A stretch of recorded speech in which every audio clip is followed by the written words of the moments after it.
racist and patriarchal past. Millions remain outside of the productive economy activity. They are unable to contribute much as they want to, and they are also unable to benefit. The majority of these people are young, and they are women. They live far from the economic centers. They do not have skills, work experience, or networks to find gainful employment, and they do not have the assets or the markets they need to start their own enterprises. At the same time, we have had to contend in recent years with a sluggish economy and an unemployment rate that has refused to budge.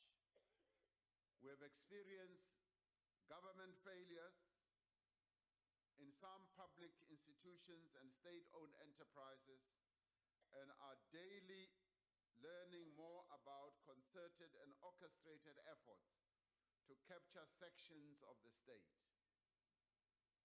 We have identified our problems. We know what our problems are. We know what our weaknesses are.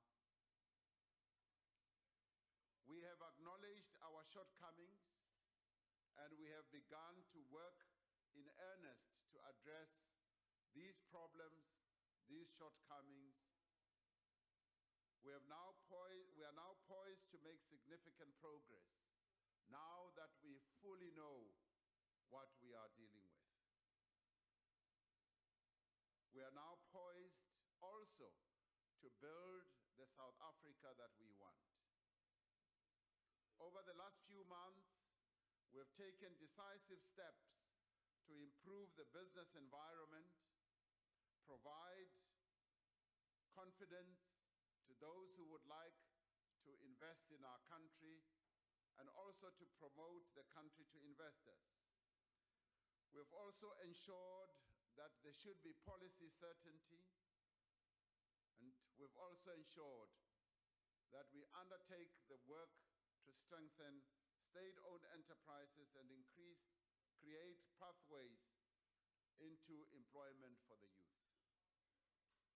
We're working with labor, with business and communities to forge a new social compact about job creation, which will form the basis for a broader compact around growth, development, and transformation.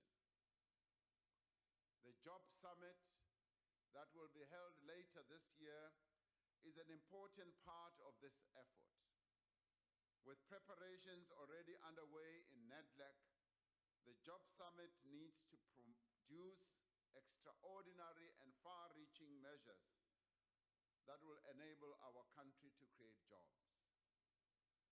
We have learned the lesson of previous summits and accords and are determined that the outcomes of the Job Summit should be practical, they should be measurable, and they should be effectively monitored and taken ownership of by all parties.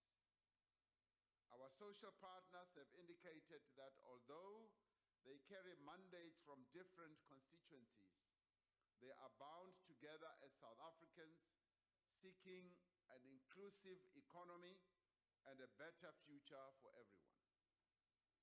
In forging a social compact on jobs, we will look to recent examples of collaboration as well as partnership. We will look to the agreements on a national minimum wage that were struck, and also agreements on how to stabilize our labor market. The legislation that will shortly be debated in this House before going to the NCOP will open the way for the introduction of the very first national minimum wage in the history of this country. We should not underestimate this significant development. It will be the culmination of a struggle that dates back to the Congress of the People in 1955, and which which has taken nearly 4 years of intensive negotiations among social partners.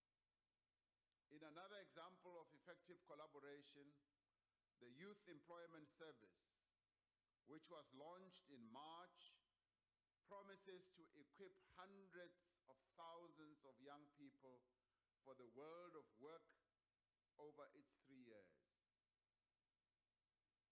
Already, 20 early adopter companies have committed to providing 22,000 work experience opportunities, with a further 18 companies engaging intensively with the YES team to unlock a further 21,000 opportunities.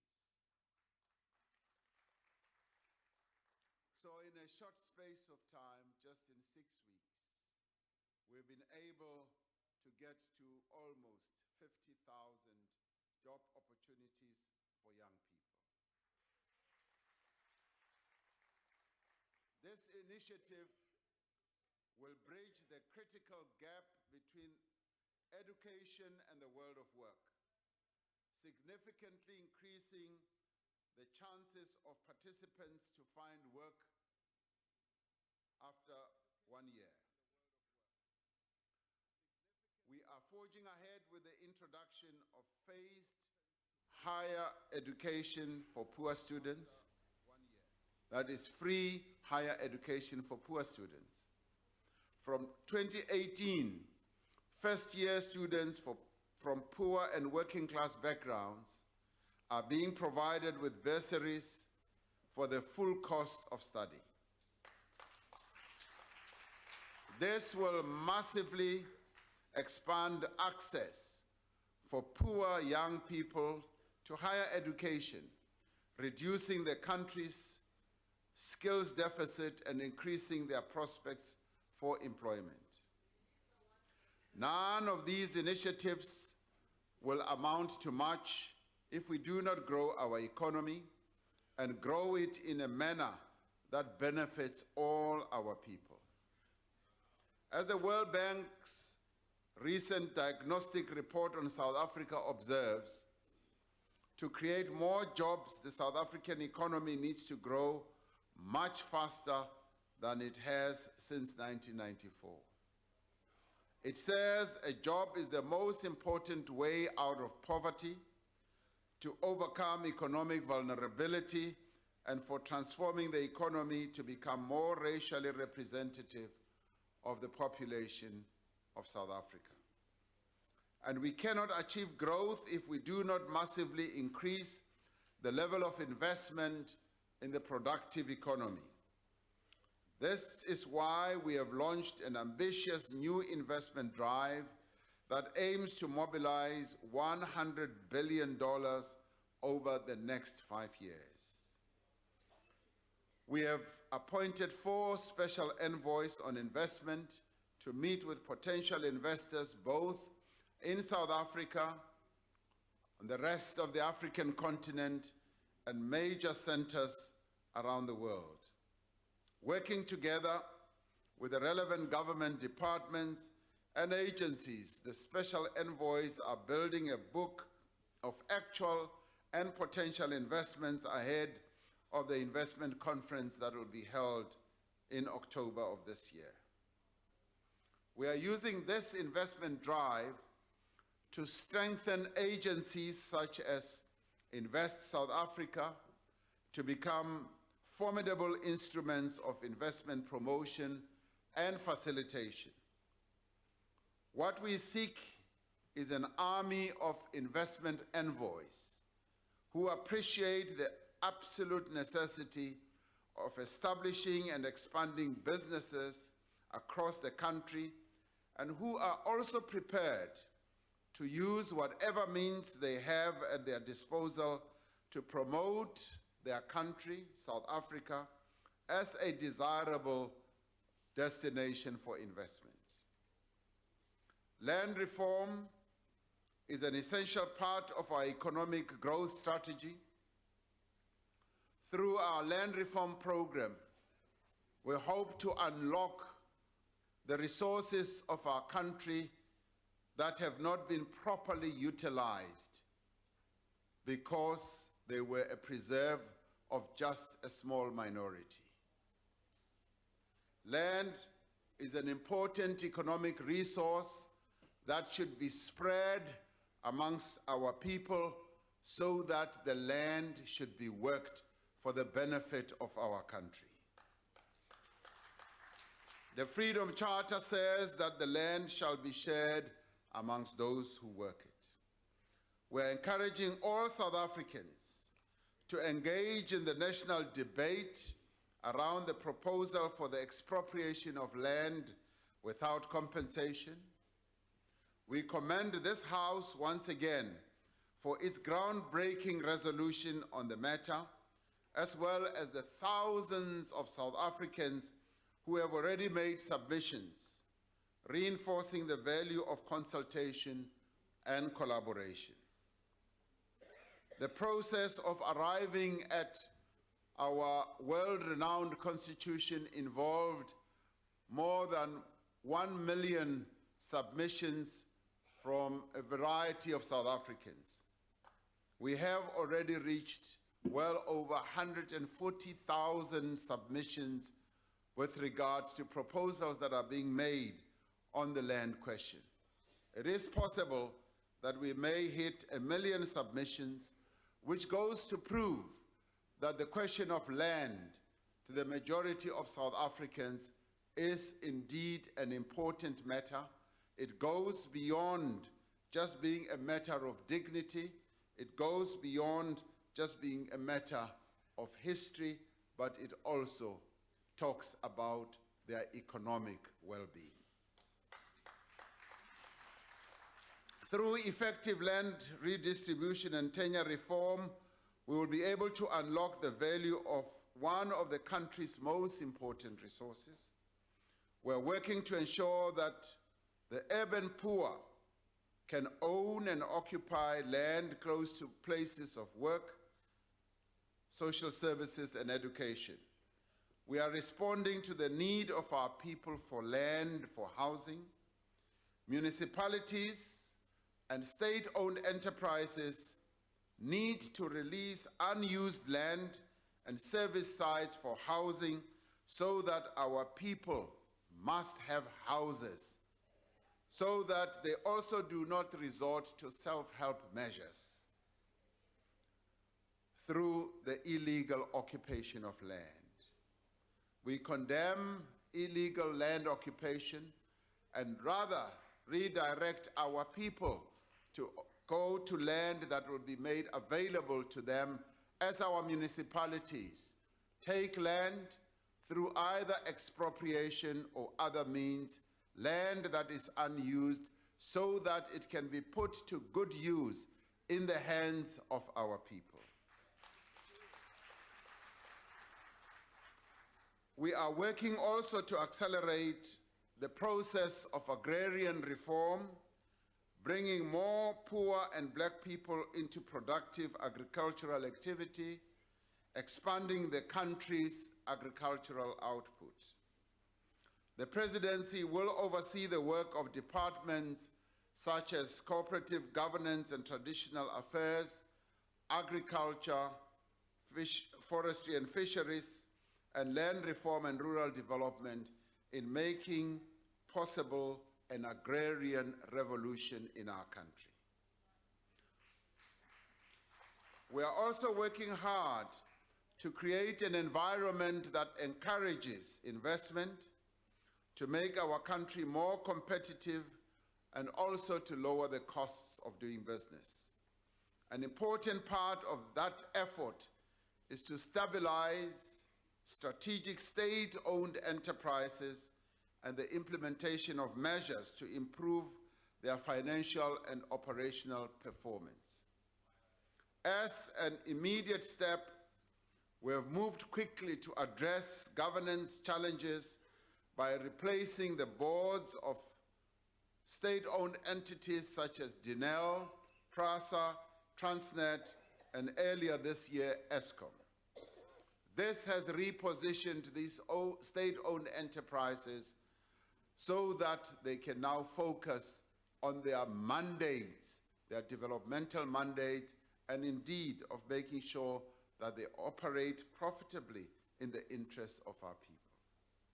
The new boards have already begun work to scrutinize transactions that may be irregular and to improve the functioning of these entities as a whole.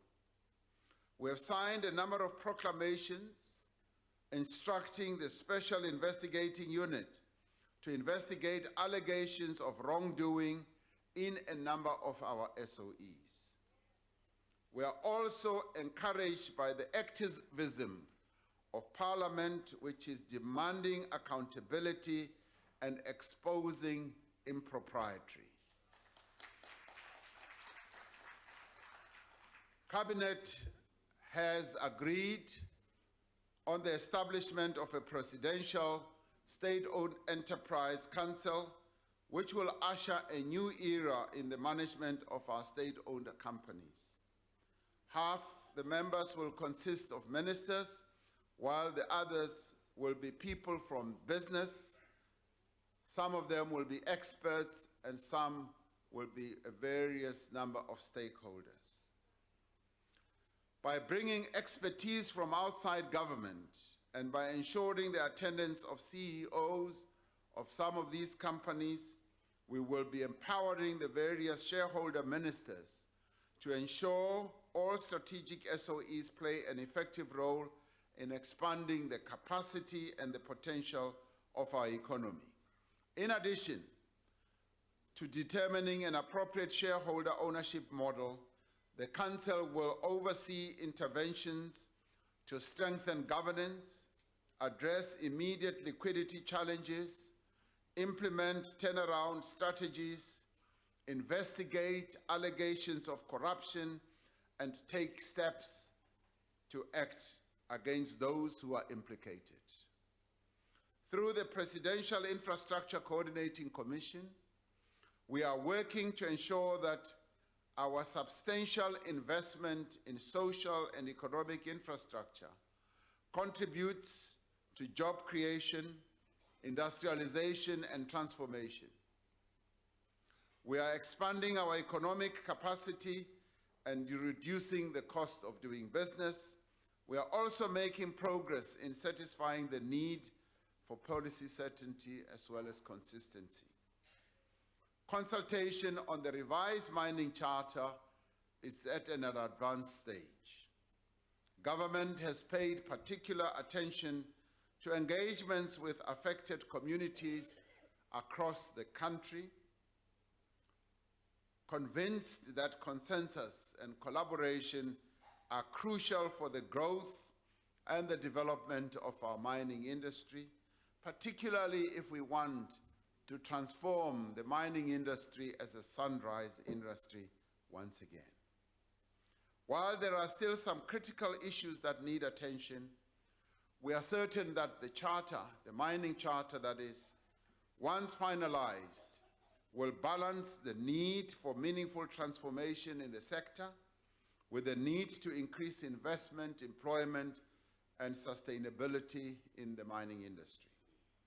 Cabinet will soon be finalizing the policy on the allocation of high-demand radio frequency. This will enable the Department of Telecommunications and Postal Services to issue a legal framework that will enable the regulator to license the spectrum. It will significantly expand access to broadband and other telecommunication services. It will also encourage competition. It will lower costs of communication and ensure sustainability. If we are to succeed in building an inclusive economy, we need to draw on all available knowledge, experience, as well as capabilities. We are therefore in the process of establishing the Presidential Economic Advisory Council, which will bring together South African and international experts in various disciplines to advise the President and the government on economic policy and its implementation. In forging a social compact, the state undertakes to build strong, durable institutions that are accountable, transparent, responsive to the needs of our people. In this regard, one of the most pressing challenges is to deal decisively with state capture as well as corruption. We are therefore taking steps to strengthen the criminal justice system, particularly its leadership, through changes that we are effecting in key institutions, and we're also taking action against those implicated in wrongdoing. The Commission of Inquiry in State Capture has been constituted, as we all know, under Deputy Chief Justice Raymond Zondo, who will soon provide updates on the Commission's progress as appropriate. The stabilization of the South African Revenue Service has received priority attention. I have today signed a proclamation establishing a Commission of Inquiry into Tax Administration and Governance chaired by former Judge Robert Nugent and assisted by Mr. Michael Katz, Advocate Mabongi Masilo, and Mr. Vuyo Kahla. The terms of reference for the Commission will be gazetted in the coming days. We have also taken steps to address the leadership challenges at SARS, including the suspension of the Commissioner, the initiation of a disciplinary process, and appointment of an acting Commissioner. Measures have been taken to address challenges in the intelligence services through the appointment of a review panel to examine the structure and operational capabilities of the State Security Agency. We are revitalizing the police force. Crucial management appointments are being made, and specialized units are also being properly capacitated. The effective functioning of government is a priority to us. A review of the size, composition, and efficiency of government is being undertaken as we speak by a task team led by the Presidency. It is examining in detail the modalities of a state that is leaner, smarter, adaptable, and more capable of delivering on its mandate to improve the lives of South Africans. This work will be completed and be ready for implementation by the start of the 6th Democratic Administration. As indicated in the State of the Nation address, I have begun visits to government departments to ensure sharper strategic focus and greater alignment on the implementation of our priorities. This has given us the opportunity to engage not only with the ministers and deputy ministers, but with the key leadership in various departments, as in directors general, deputy directors general, chief directors, and a number of directorate people in various of these departments. We've also been able to meet the staff in the various departments at HQ level, and the visits have done much to boost morale and enable departmental staff to understand their roles in promoting effective service delivery. Our overriding concern in all matters of governance is to ensure that we put our people first. This was evident most recently in the Northwest, where following protests from residents and the report of an interministerial task team, Cabinet decided to intervene in terms of Section 100 of the Constitution to place provincial departments under national administration. This is to ensure that government services are delivered effectively and financial management is properly structured and improved, and allegations of corruption are effectively and decisively dealt with. Our experience in the Northwest has taught us that we should be more actively involved as the national government in assisting and supporting our provinces and giving real meaning and effect to the constitutional principle of cooperative governance. Our intervention in the Northwest has also revealed that many municipalities in that province, and indeed in others, are in a state of near collapse. This is a matter of great national concern that requires the urgent and dedicated attention of the highest office in the country. We have begun preparations for a presidential local government summit that will bring together the relevant ministers, premiers, MECs, mayors, speakers, MMCs, whips, and other councillors, traditional leaders, municipal managers, and CFOs, to focus on the challenges that our municipal government or local government structure is facing. The situation in local government requires firm decisions and resolute action. It also requires effective monitoring and improved accountability. This we will do because we have to act in the interests of all our people.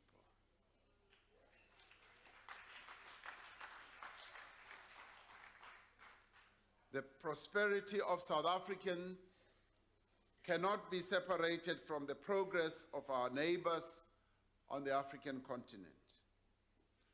For our economy to grow, for our manufacturing output to expand, for our goods and services to find new markets, we need an integrated Africa where trade, investment, and skills can flow freely.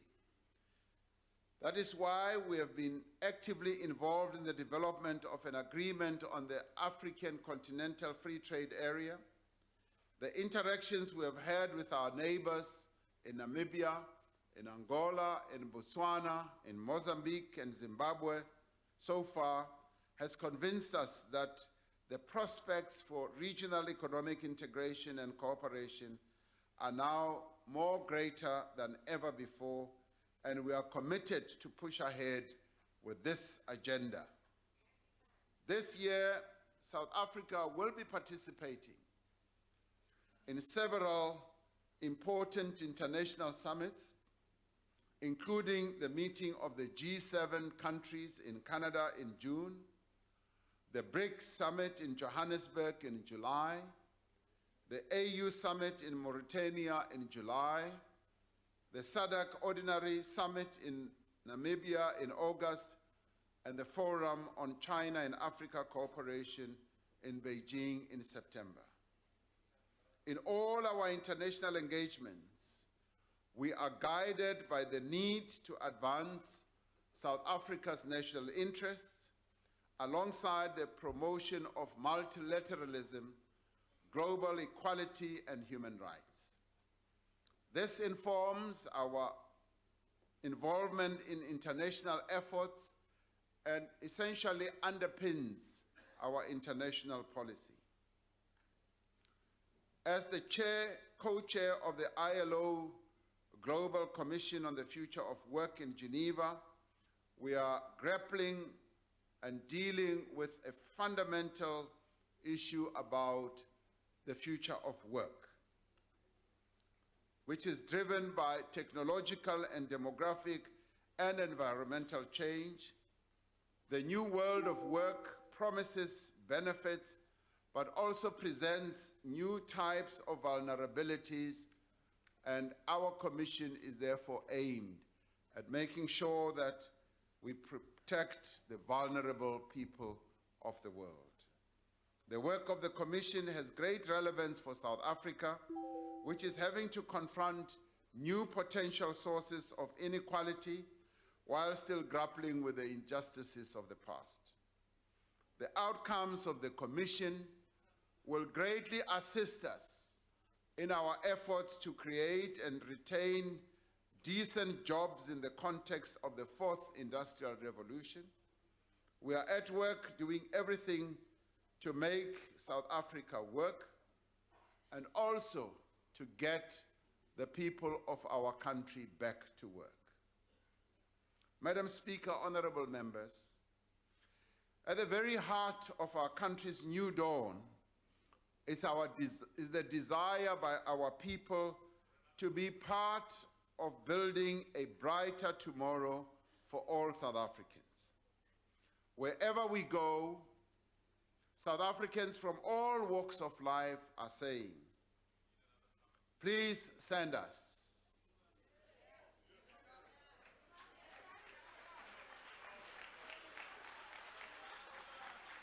Many of them, wherever you meet them, they call, they write, they email, they text, and they say, please send us because we want to contribute to make South Africa better. They stop you in the street and they say they want to be there for the poor and the hungry and the homeless. They say they want to be there when our economy grows, when we build new factories and create new jobs. They want to be there when women and children can walk the streets of our beautiful country without any fear. Across the country, there are many people, many of whom do not have much themselves, who are working to improve the lives of others. From the churches that are running soup kitchens, to the pensioners who are caring for orphans and the township residents who have set up libraries for local children, South Africans are using their hands to build a new society and a better society, brick by brick and hand by hand.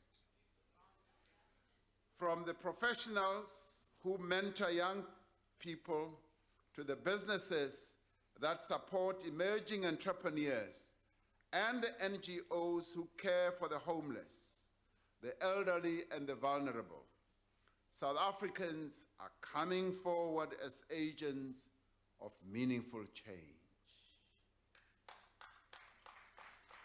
Many South Africans want to know, as we meet them across the length and the breadth of the country, they want to know how they can contribute, how they can make a difference. In answering this great need and in celebration of the 100th centenary of Nelson Mandela's birth, there is much that we can all do.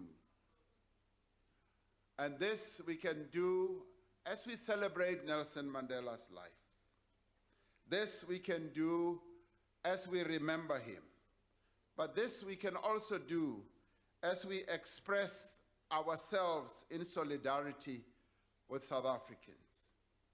On the government side, we will proceed to do everything that we can to improve the lives of our people.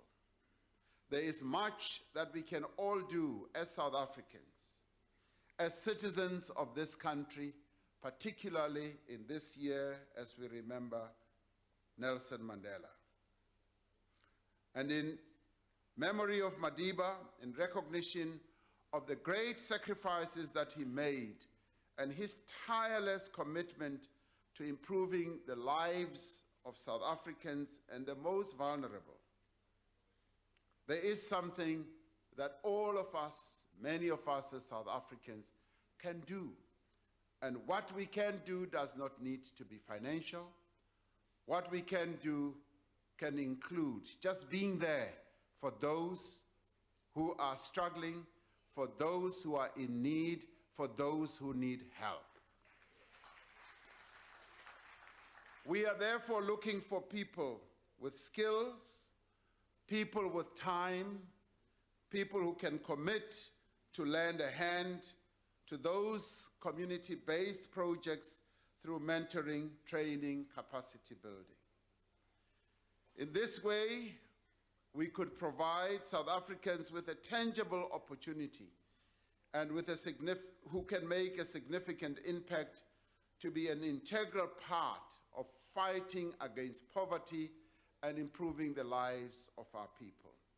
This is where active citizenry, which we envisaged in the National Development Plan, comes to life. And therefore, a number of individuals, along with them who have already shown their willingness to participate, there is a lot that each one of us can do, particularly people who are sitting in this house. We can demonstrate what can be done. I have, and this is a private initiative that we can all drive, I've decided to contribute half of my presidential salary to a fund that will be managed by the Nelson Mandela Fund.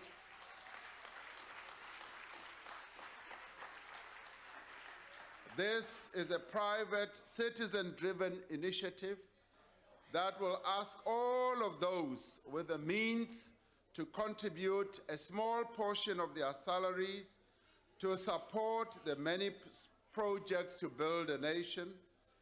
This fund, through discussions that we have had with the Nelson Mandela Foundation, will be launched on the 18th of July to mark the 100th anniversary of Madiba's birth, and will be called the Nelson Mandela Tumamina Fund. As we undertake this important work together, and as we travel along the path of growth and transformation, we should be imbued by this new spirit that has engulfed our country. In truth, it is a spirit rekindled in the speech that Nelson Mandela made when he was released, when he said, "I am putting my life in the hands of my people."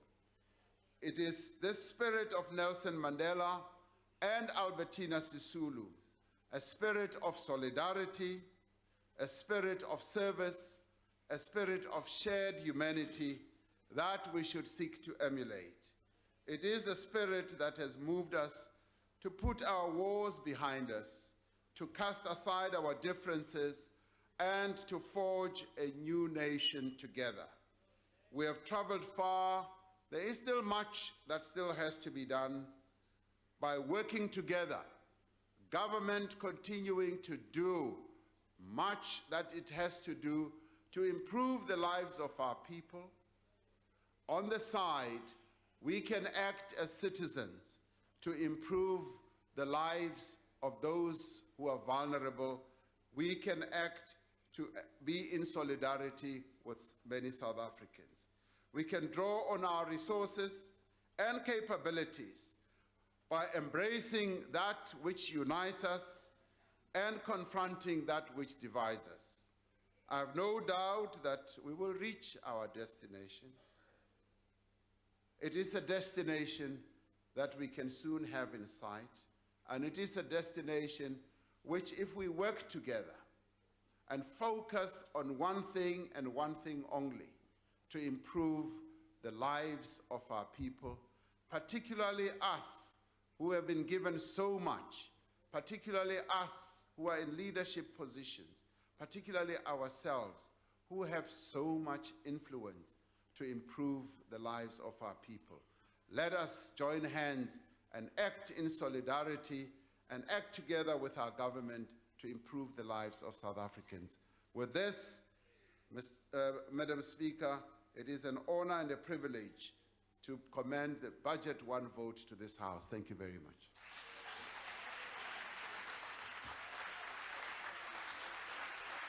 Thank you very much, Honorable President. I now call upon the Chief Whip of the Majority Party.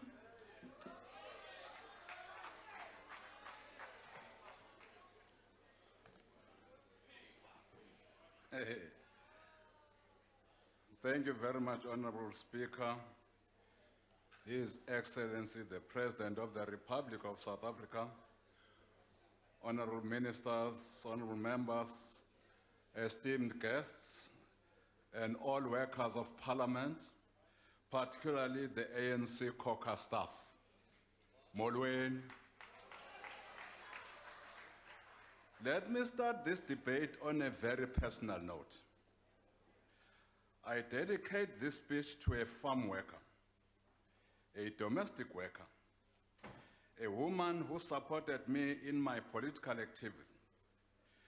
She came to visit me in the various prisons where I was detained, tortured, and gave me motherly love.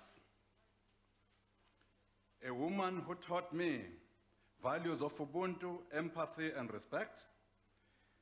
A woman who taught me to follow my dreams without any fear. A woman who was not only a mother to me, but also the father I never knew and never met.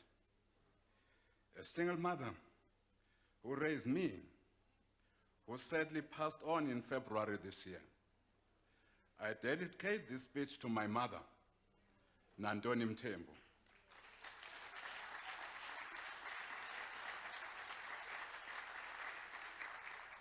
May her soul rest in peace. In all the budget vote debates this year, ANC members of Parliament, including you, Honorable President, consistently evoked the ethical and moral leadership of Utata uMadiba and uMama Sisulu. I also join them in thanking these icons for giving us as a people, as a country and as the world, a moral compass and conscience. Since the dawn of democracy in 1994, our mission as the ANC has consistently been the creation of a better life for all South Africans. Towards this goal and vision 2030, the NDP, our efforts to eradicate apartheid and colonial fault lines of racial segregation, discrimination, and the triple oppression of women is well recorded by historians.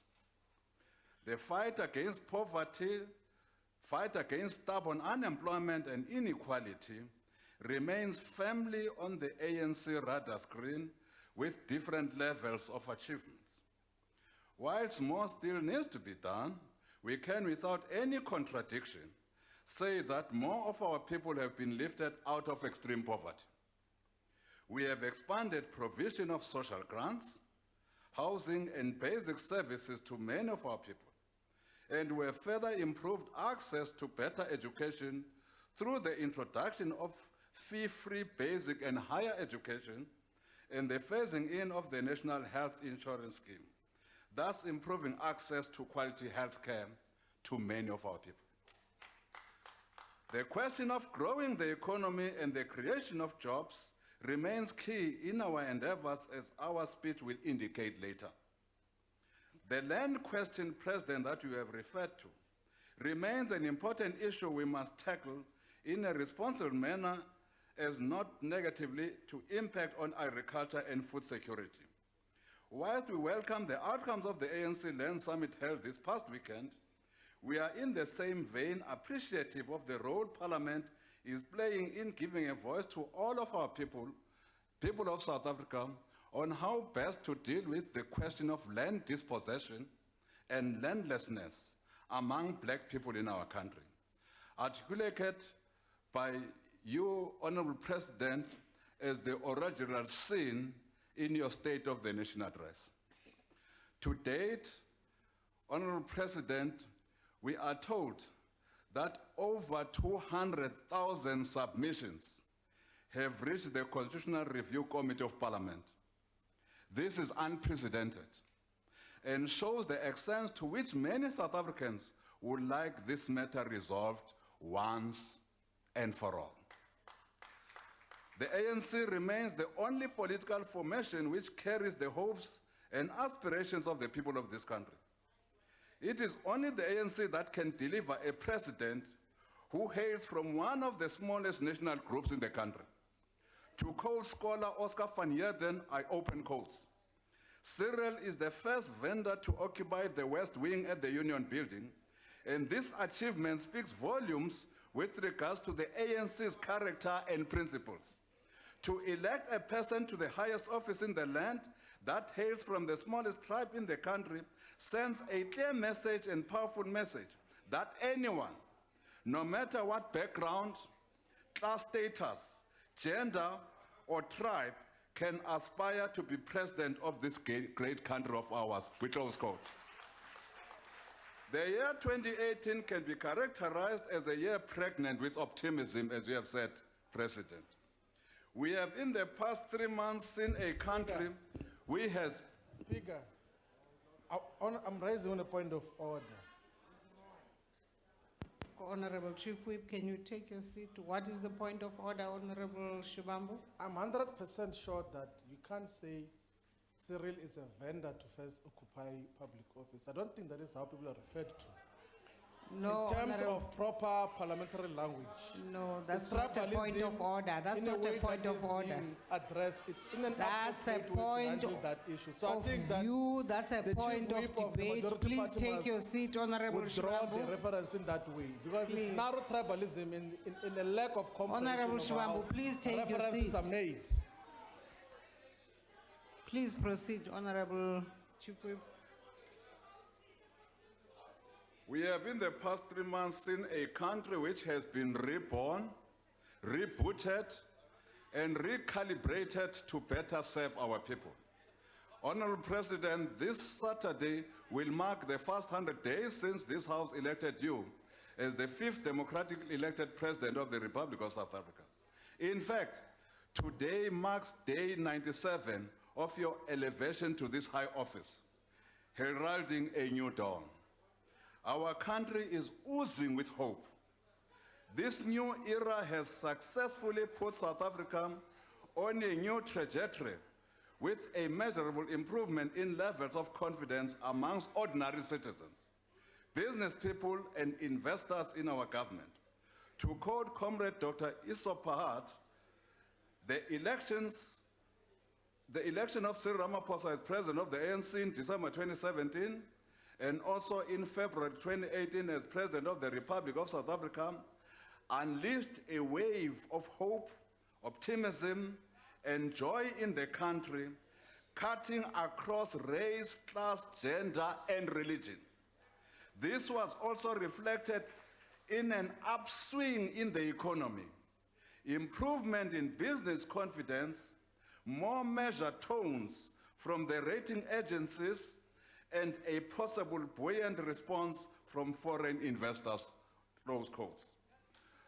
According to the Bureau for Economic Research, business confidence in South Africa jumped, as we have said, Comrade President, by 11% points from 34 to 45% percent points in 2018. An increase of such magnitude is rare since 1975. According to the McKentech CEO Confidence Index, CEO confidence in South Africa recorded a 56.18 increase from a low level of 38% to a score of 60% in 2018. This is the highest level of CEO confidence recorded by this index in 6 years. The President's first 100 days in office has shown Mongameli that we are Tumega. In your State of the Nation address, characterized by the spirit of Tumamina, Comrade President, you made the following commitments amongst others. A youth employment service, yes, to initiative to place 1 million unemployed youth in paid internships in companies across the country over the next 3 years.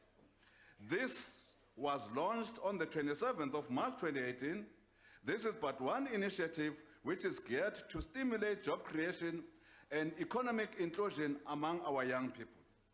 As part of measures to stabilize governance and improve the financial and operational performance of state-owned enterprises, Comrade President, you committed to review the funding model of SOEs and other measures and change the way in which boards are appointed. To this end, indeed, the boards of ESCOM, DINEL, PRASA, and Transnet have been replaced, and these SOEs are on a trajectory of renewal. We are confident that our SOE reform program will, in the long term, result in SOEs contributing meaningfully to our fiscus and gross domestic product, instead of being a drainage. In improving state capacity, Honorable President, you committed to appoint a Commission of Inquiry into the tax administration and governance of the South African Tax Revenue Services, SARS. The stabilization of the South African Revenue Service has since received your priority attention with the establishment of a Commission of Inquiry and various other corrective steps that government has undertaken. It is common knowledge that following community protest and the report of an interministerial task team, Cabinet decided to intervene in the Northwest Province in terms of the relevant sections of the Constitution to place all provincial departments and a number of municipalities in the Northwest under national administration.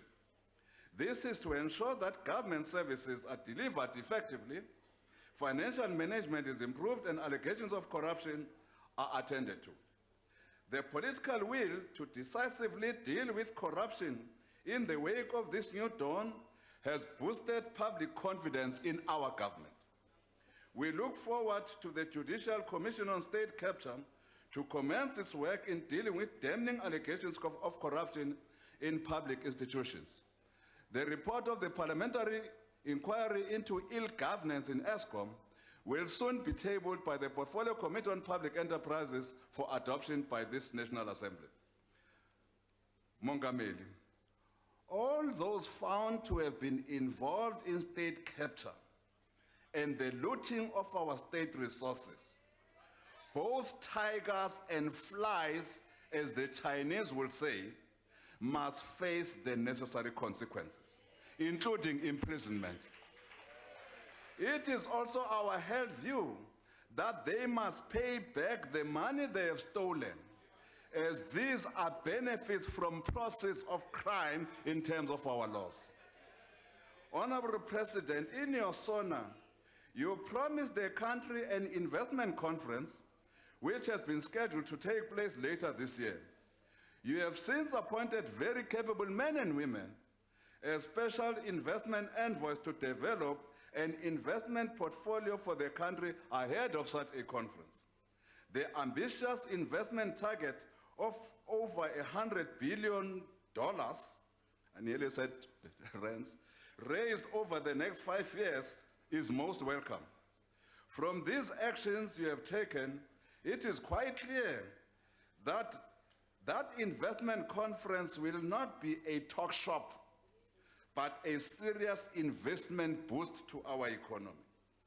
Honorable President, your deployment of the security cluster to stop political killings in KwaZulu-Natal is indicative of your willingness to protect all lives in our country as directed by our Constitution. The urgency that you have put into the resolution of political killings in that corner of the country is most welcomed by the families of the victims.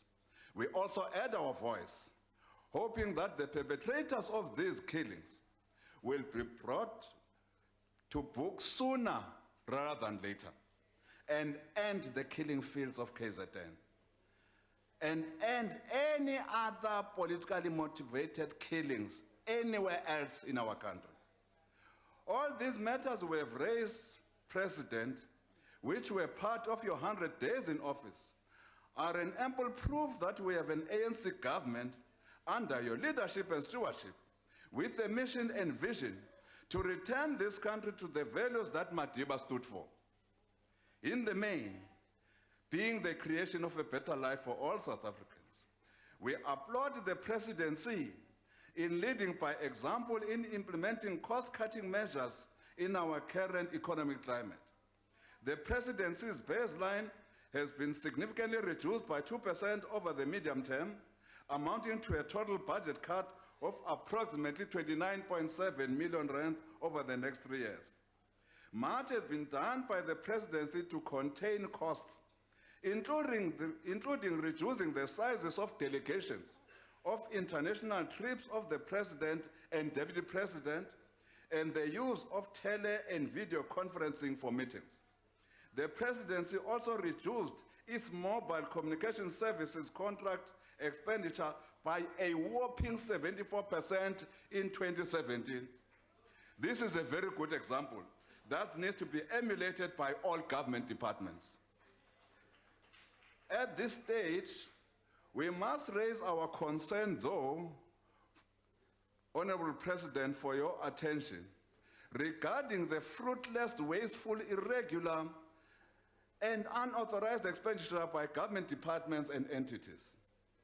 The 2016-17 Government Department Audit Outcomes, as published by the Auditor General, shows that about 45 billion, let me repeat this, about 45 billion went to irregular expenditure, which is an increase of 55% from the previous year. This figure could be as high as 65 billion had all audits been completed at the date of the completion of this report of the Auditor General. This is frightening. It cannot and must not be allowed to continue, Comrade President. As a consequence of the runaway figures in the irregular, fruitless, and wasteful expenditure, Parliament will soon be tabling the Public Audit Amendment Bill for adoption.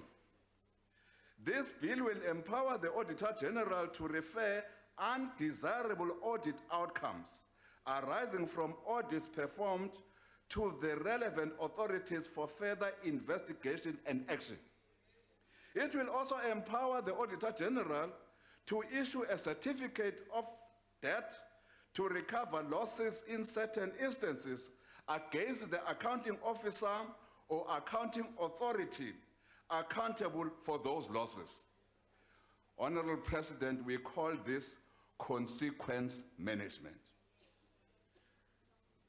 We therefore urge government as well to act decisively to end what has become brazen, irregular, fruitless, and wasteful expenditure in government departments and entities. We note the petty, opportunistic elements of the Democratic Alliance in trying to patronize the President in attacking the cost of the current size of cabinet. What makes this attack quite laughable is the fact that the President announced his intentions to reconsider the configuration and the size of cabinet in February, Bantu. Clearly, under the presidency of Ramaphosa, the Democratic Alliance has become irrelevant and deranged. They have simply run out of ideas. Instead of giving us a Ramaphosa scorecard, why is the DA not telling South Africa about their terrible scorecard against Patricia de Lille? As it stands, I'm convinced that uDilile ubashaya 10-0. Honorable Speaker, coming to the actual budget vote of the Presidency, the priorities and milestones as set out in this 2018-2019 budget seeks to ensure that the Presidency continues to fulfill its obligations of 1, integrated planning, coordination, and the performance, monitoring, and oversight of government policies and programs. 2, the promotion of government's national unity and social cohesion programs. And 3, supporting South Africa's role in the regional, continental, and international arena. In the 2018-19 financial year, the Presidency has committed to further strengthen mechanisms to ensure the integrity and accountability of public institutions in pursuit of implementing government's program of action as outlined in the medium-term strategic framework. We welcome the appointment of the Presidential Economic Advisory Council, drawing on expertise and capabilities that reside in labor, business, civil society, and academia as a decisive step in championing our agenda for radical economic transformation. We must also applaud President Ramaphosa for having appointed black women as his, for having appointed a black woman as his economic advisor. Again, appointing a black woman as his legal advisor. Again, appointing a black woman as his spokesperson. We congratulate Trudy Makaya, Nogukhanya Jele, and Kusela Diko on their appointments in this high office. We also congratulate Comrade Dr. Gerald Kornoff and Comrade Ibrahim for their appointments as parliamentary councillors to the President and the Deputy President, respectively. As the leader of government business, the Deputy President is responsible for issuing a quarterly statement of the performance of the executive and the monitoring and implementation of government's legislative program. Although the President and Deputy President regularly and religiously account to both houses as per our rules and constitution, there is currently no oversight mechanism over the annual performance plan of Vote 1 in Parliament. This matter is receiving the attention of the Rules Committee. President, we urge the office to speedily fill the vacancy of the Chief Operating Officer, which arose due to the departure of Mrs. Lakela Kaunda on secondment to the Ministry of Cooperative Governance and Traditional Affairs. We thank Mrs. Kaunda for her distinct service to the Presidency since 2009 until this year. Our program for national unity and social cohesion as a strategic goal under the Presidency must be fostered through collaboration wherein all social partners become change agents for the betterment of this country. The power of collaborative work in the interest of our country was seen during deliberations by social partners at NEDLAC, led by yourself, Honorable President, on the national minimum wage. The national minimum wage bill is scheduled for adoption by the National Assembly next week, within this workers' month of May.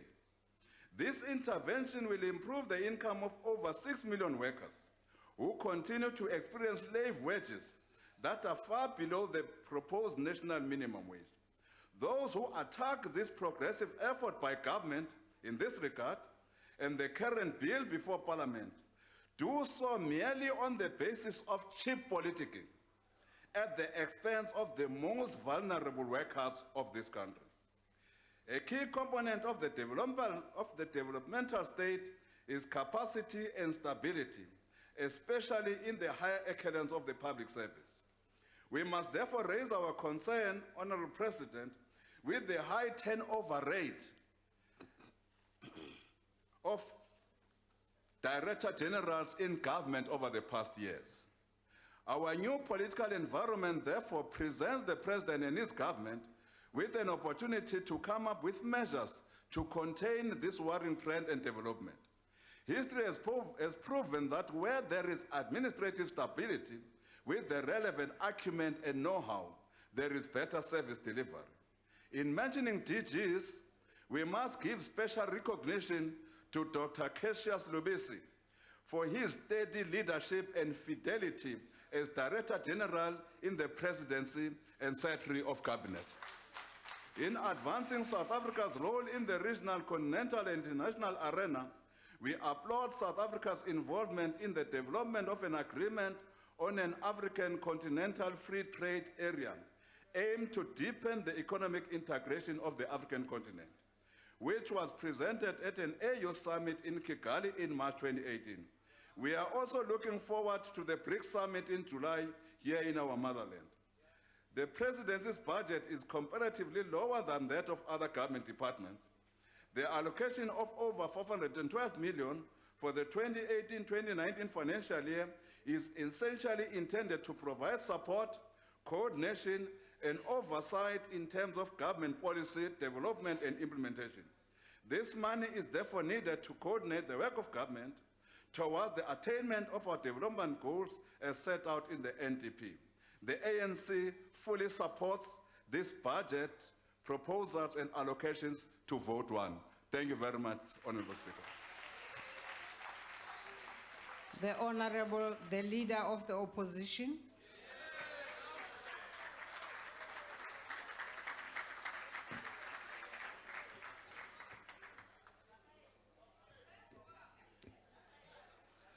Madam Speaker, Mr. President, honorable members, fellow South Africans, Bagaetso, Dumela. This week, the President will celebrate his first 100 days in office. I want to offer our own congratulations to him for what he has sought to achieve in the past 3 months. In particular, the President and his party have made 2 announcements that have become very critical in the recent days, and I want to welcome those announcements. Firstly, the President has confirmed to the people of South Africa that he will not oppose our court application to scrap the deal by which the state would cover all of former President Jacob Zuma's legal defense fees. The President's decision and announcement that he will abide by the court's decision in this matter is an important step towards finally seeing justice for Mr. Zuma. His trial has been long delayed only because he was able to use public funds to delay this court process. And I believe once this strategy is no longer available to him, we will know that justice for his crimes will follow swiftly. His retirement must be as uncomfortable for him as his presidency was for the people of South Africa. Secondly, the governing party has in the last few days completed an about turn on amending the Constitution to enable land expropriation without compensation. The ANC has now said that it plans to do this within the confines of the constitutional framework. This is a very significant departure from the language the President used in the previous times. Because I think it is right, Mr. President, that the current provision in the Constitution safeguards against arbitrary expropriation and requires just and equitable compensation. It is a far cry from the broad-ranging permission to expropriate wherever, wherever, with no compensation. Then we can take the fight against land grabs that this government and you have spoken about today, and I welcome your decision in this regard, because it demonstrates to the people of South Africa that the President has shifted from perhaps the EFF's position where expropriated land is owned by the state to the position that DA has always held, which is that property rights must be protected. This, Mr. President, is progress. But let us not stop there, Mr. President. Let us in fact take the 1,000 of hectares of state-owned farmlands and hand this back to the people of this country. Ramaphosa, you know, like many South Africans, I grew up under Group Areas Act. But sorry baka na ba sa khone go ouna ntlo ya bone. Ke a leboga gore mo tlase ga constitution ka jeko ba khona go kry di-title deed. A re tswelle pele re fe ma-Afrika Borwa di-title deed re ye pele. In metros and towns, the DA-led governments have already started to deliver over 100,000 title deeds, making homeowners of the people of South Africa. Let us double these efforts. Mr. President, you said let us work together to achieve fundamental social and economic change. And therefore, I want to invite you to the rural community of Gwatyu, Pae, Eastern Cape. Apha abantu bethu basasokola, abanamhlaba. They've been waiting for decades for land.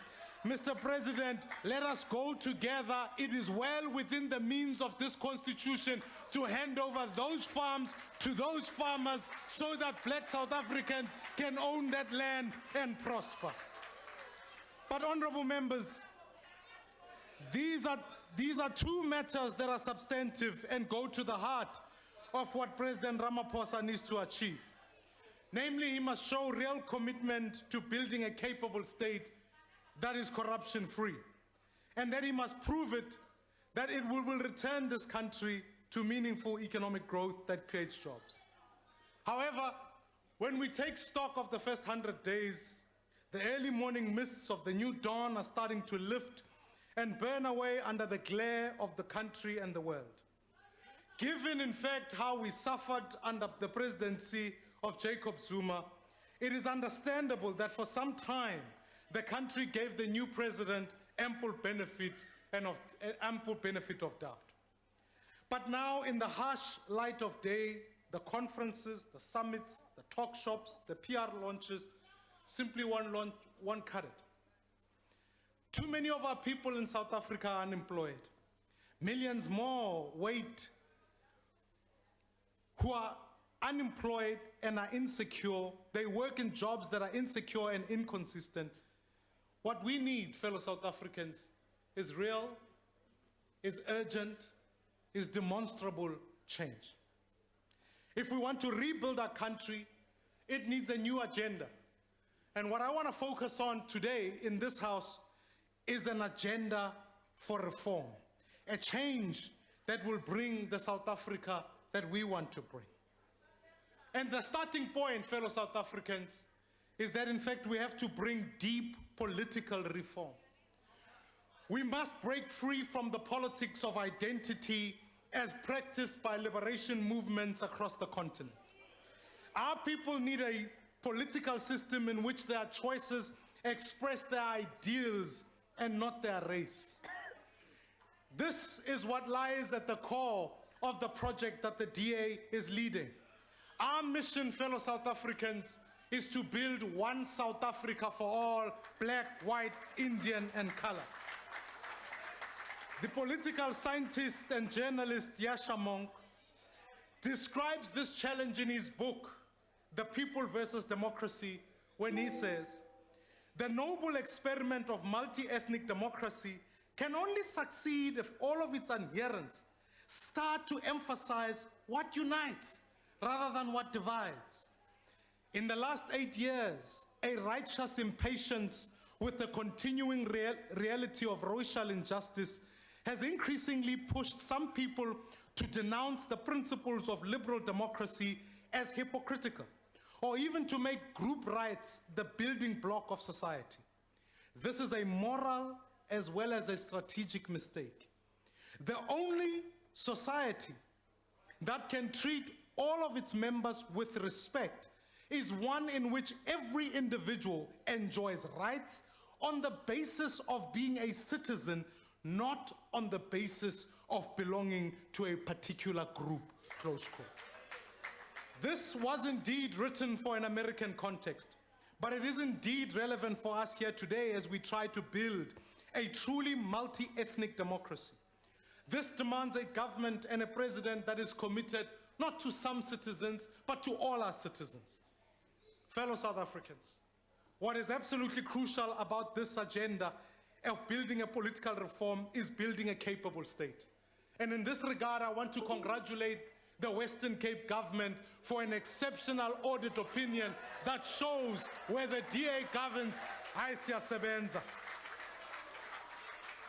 So many of our country's problems can often be traced, our recent problems can be traced back to the ANC's policy of cadre deployment. When you appoint people purely on their allegiance, you are putting the interest of a faction ahead of the interests of South Africans. Mr. President, you are going to have to summon all of your political skills to in fact deal with the factions in your party that harass you from every side, even with more intensity than before. We're seeing this playing itself out in the Northwest. And in fact, the decision to place the province under administration can only be driven by politics rather than good governance. Because if it was truly about good governance, then let's go to KZN, let's go to Mpumalanga, let's sort out those provinces also and place them under administration. Because many people could ask the question, what has Supra done that DD has not done or ACE has not done? We're seeing it in the negotiated settlement here in cabinet, where certain ministers have kept their positions. Ministers Nomvula Mokonyane, Malusi Gigab, have all been kept in cabinet because we're trying to bring factions Point of order, Chair. Here near the main door. Yeah, Consistently, Chair, the honorable leader of the opposition refers to members of the House in a manner that's in violation of the rules. The honorable deputy president, he referred to him, the honorable Mokonyane and other members. Shall you ask, please, the leader of the opposition to refer to honorable members in the appropriate manner as pertained in the rules? Thank you. Thank you. He said ministers and then named them. Yes. Yes, honorable member, he said ministers and then named them. Let's proceed, please. He said DD. Your honorable member, if you said DD, no nicknames, please. Okay, honorable DD. No, you know that's improper, yeah, that's improper. All no, right. Say it properly, sir. Mabuza. Mr. President. Yeah, honorable member, just say it properly and let's proceed, man. I've Save said your it. time, honorable. Honorable DD Mabuza. Can I not say it that way? Okay, you can. Go ahead now. Yeah. You will, in fact, Mr. President, if we're going to reform the nature of the state, I would urge that we turn away from the policy of cadre deployment and employ the best people in government so we can deliver for our people. In fact, Mr. President, if we are going to continue with factionalism, you would have to explain to the people of South Africa why Mr. Moyane is treated in one way, but Mr. Fraser is treated in a completely different way. Instead of putting Mr. Fraser in a corner cell, you've given him a corner office at the Department of Correctional Services.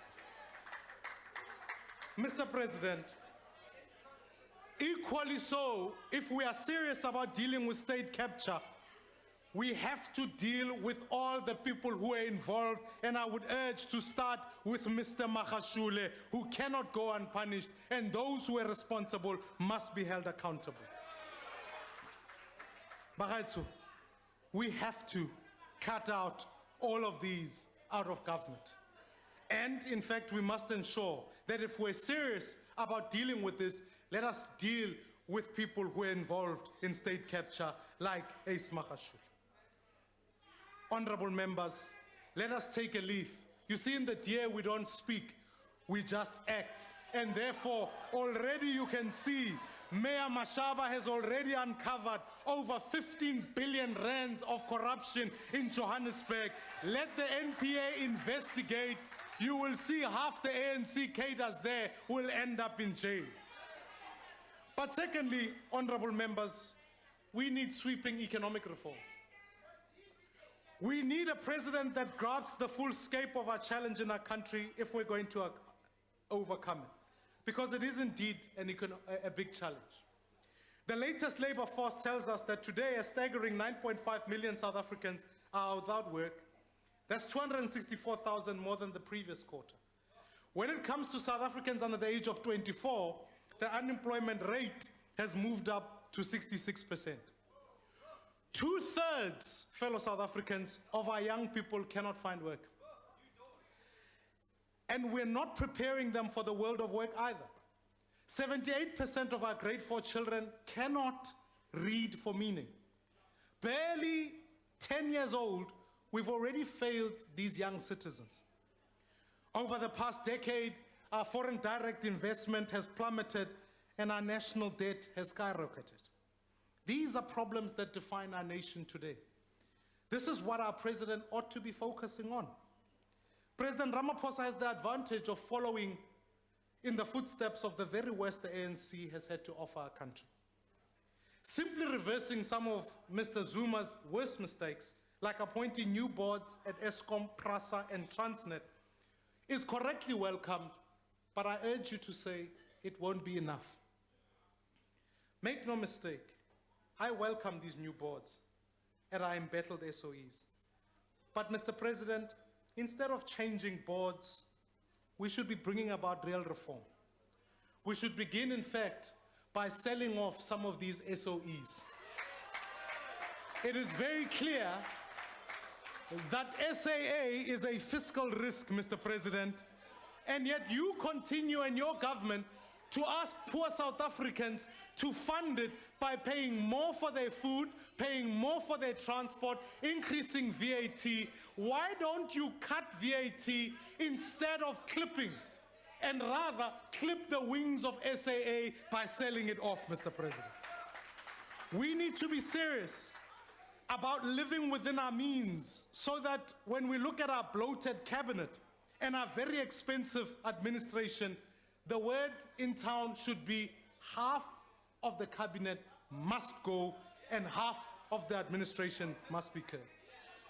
We need to be honest about what does and doesn't work if we're going to grow our economy and opening up opportunities for our people. Let's recognize that, in fact, we need national government to step aside and let our cities be the drivers of economic growth.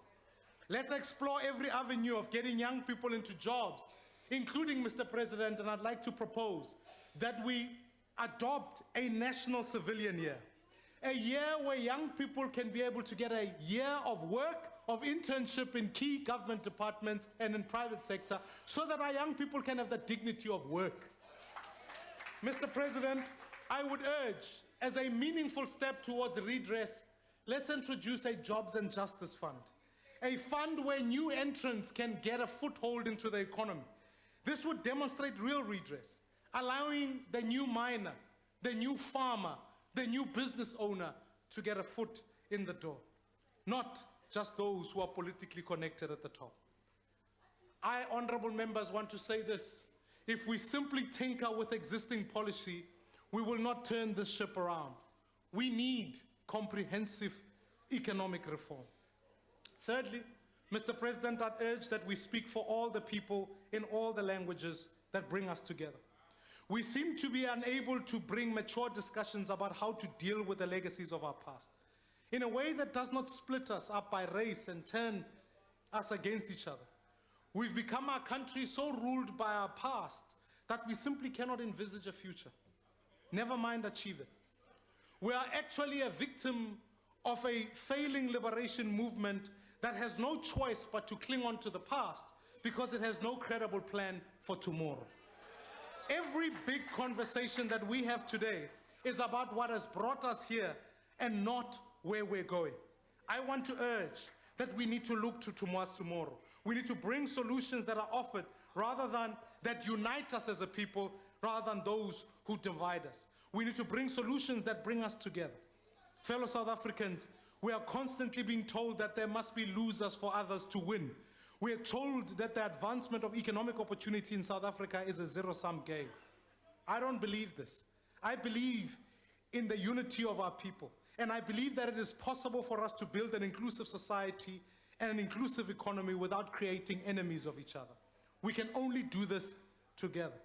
And our president, we ought to be obsessed about the future and make boldly a case for one South Africa for all, born out of our values of freedom, of fairness, of opportunity, and building a diverse society. Fourthly, we need a president that can put the interest of young South Africans first. There is, in fact, no greater shame to every member of this House than our country's dismal public education. It should haunt our thoughts every day. It should be the standing item on the business of this House until it's sorted out. We will never fix South Africa until we can deliver quality, world-class public education. And we certainly want to achieve this by slashing 7.2 billion rands from the education infrastructure budget, as this government has done. Mr. President, I want to urge you, stand up to SATU, the organization that so hobbles our education system and now in fact controls 6 out of the 9 provincial education departments. We can lament state capture at SOEs, but let's never forget the state capture that is happening by SATU in our provinces. Fifthly, we need a president that can restore Africa's honor on the global stage. We need a president that can reestablish our moral authority in the world and in the continent that we ought to be leading. We should not side with dictators and pariahs and allow genocidal criminals to go free. This is not the South Africa we envision. We should be world leaders in morality and peace, in human rights and democracy, and the president must take the lead in restoring us to that place. He can, in fact, do so by abandoning our thought of withdrawing from the International Criminal Court. If anything, let us strengthen that institution by offering it our full support, sending our best jurists, and helping to ensure justice for the victims of crimes against humanity around the world and certainly in our continent. Honorable members, these are reforms our country urgently needs. This is what's required from our president. But it's going to be very hard for President Ramaphosa because he doesn't have the mandate for meaningful reform. We maybe have room for tinkering, but we need deliberate reform. We can't just look to someone who is better at executing than the old plan. We need a new plan. We need a president that is bold enough to lead our country out of this perilous situation we're in. Time will tell if our president can do this. Time will tell if we have a president who will deliver real change, or if we simply have a slightly more presentable version of the old one. If we want to help serve our people who put us in this house with their votes, we have to start treating their future as our #1 priority. And that future is the one that is shared by each and every South African, regardless of what race they are. We must stop making enemies of our society. We must stop mobilizing around race. Mr. President, you once, and as others say, sometimes our politics are between black parties versus white parties. You once said that, in fact, if we vote for the deer, the Boers will come back.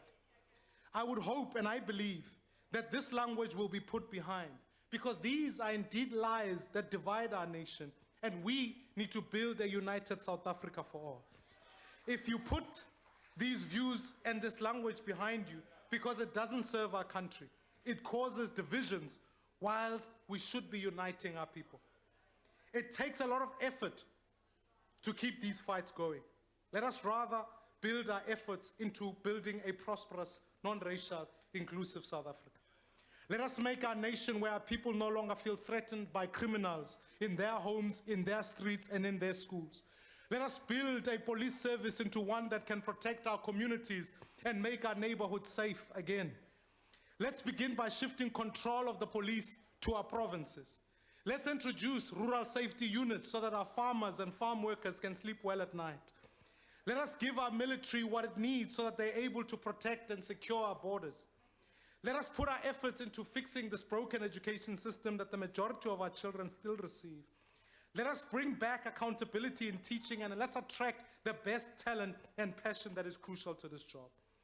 Let us, in fact, commit to meaningful land reform with full title to our people. Let's reconfirm that ours is a nation governed by the rule of law, that there is one law for all citizens, no matter how rich, no matter how politically connected. But most importantly, Democrats and fellow South Africans, let us look for the future in everything that we do. Because if we don't, we won't progress as a nation. If we keep looking at the rearview mirror, that's where we will end up.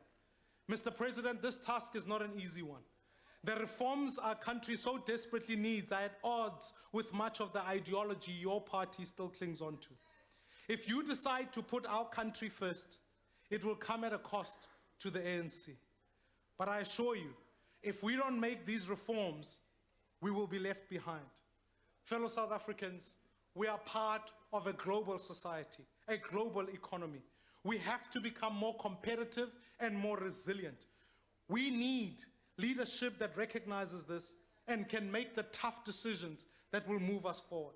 We need a president who will fearlessly confront the enemies of our progress, including those inside his own party or his alliance. Democrats, fellow South Africans, we need to focus. We need a president who plans future victories, not ones who leans on the crutch of past glories. We need a president strong enough to introduce the reforms that will save our country, even if it means taking on his own members in his own party. Fellow South Africans, in a recent while, we will go to the polls.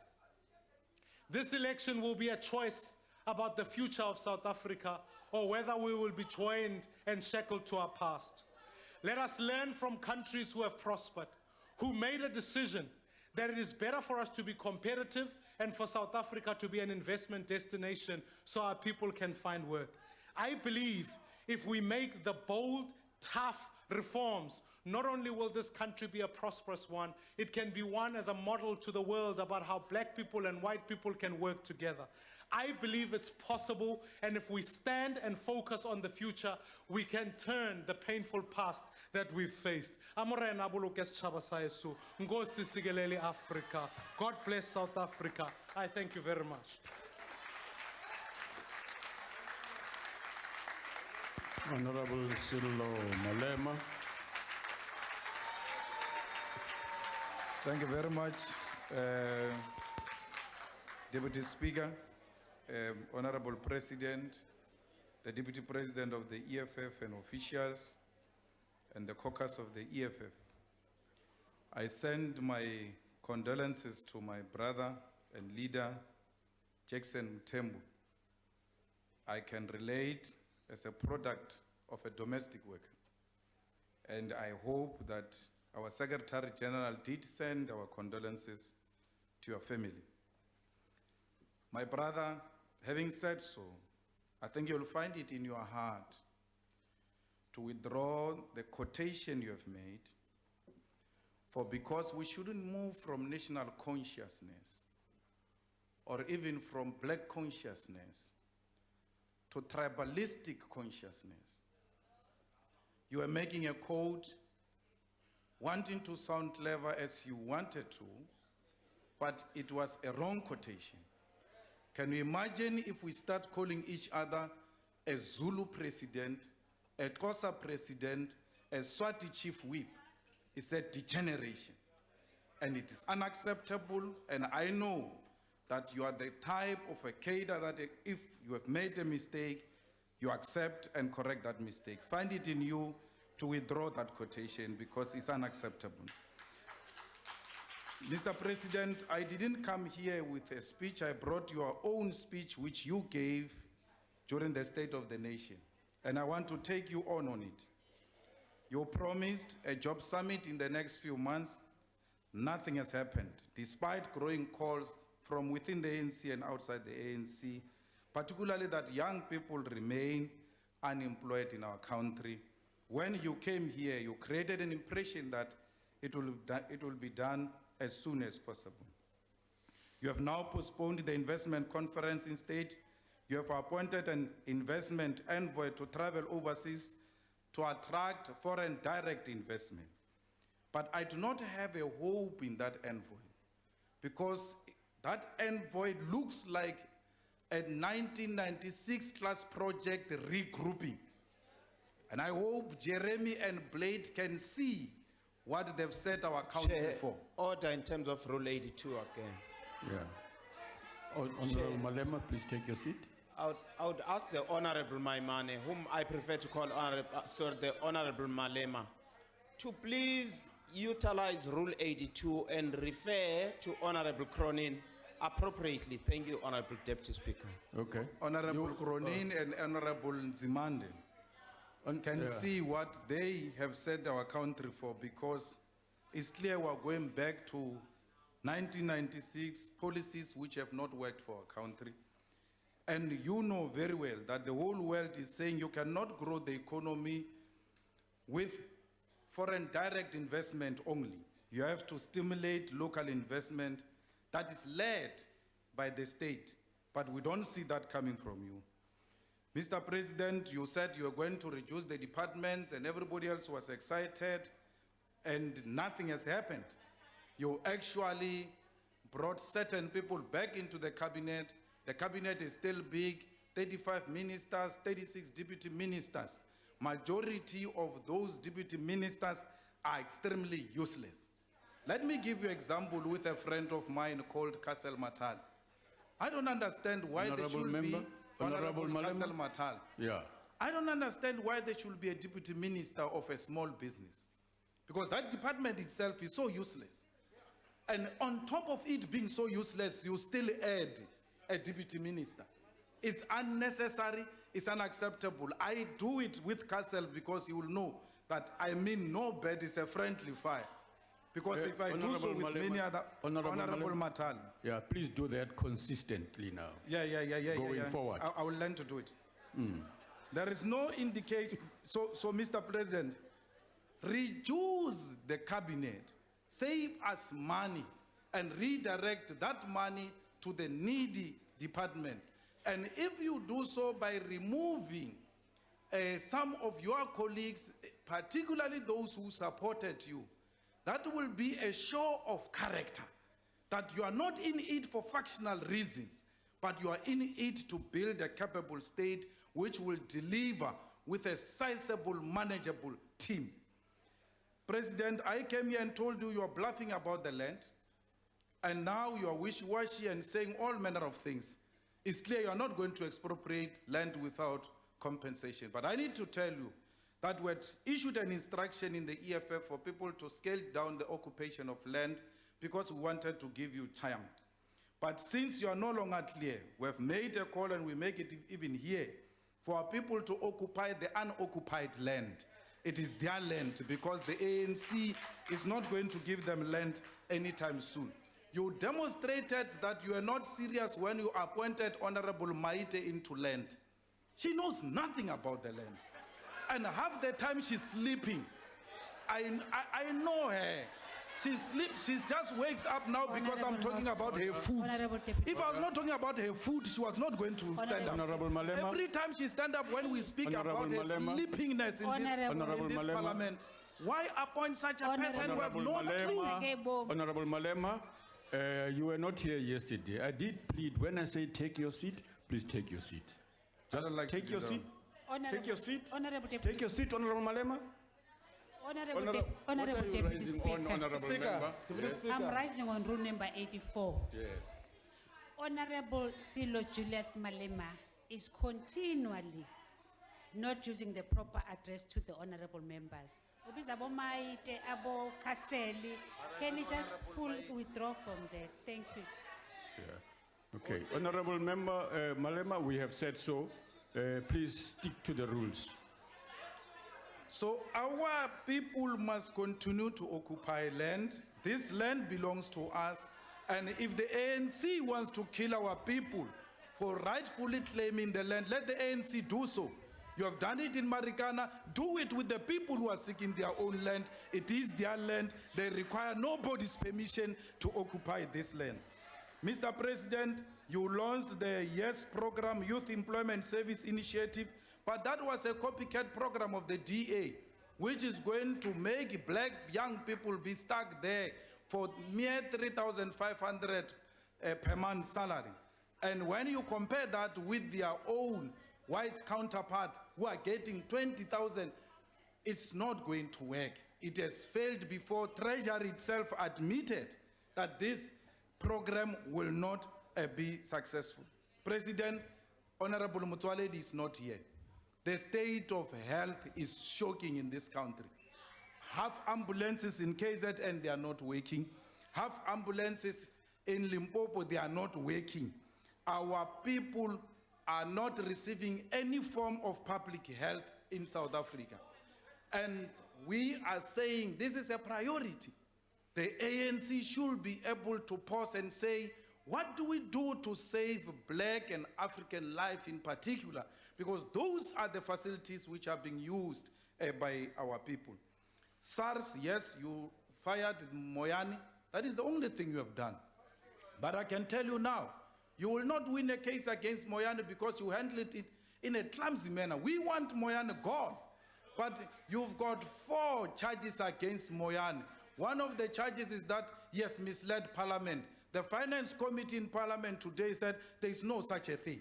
So that charge is going to fall off even before he goes into a hearing.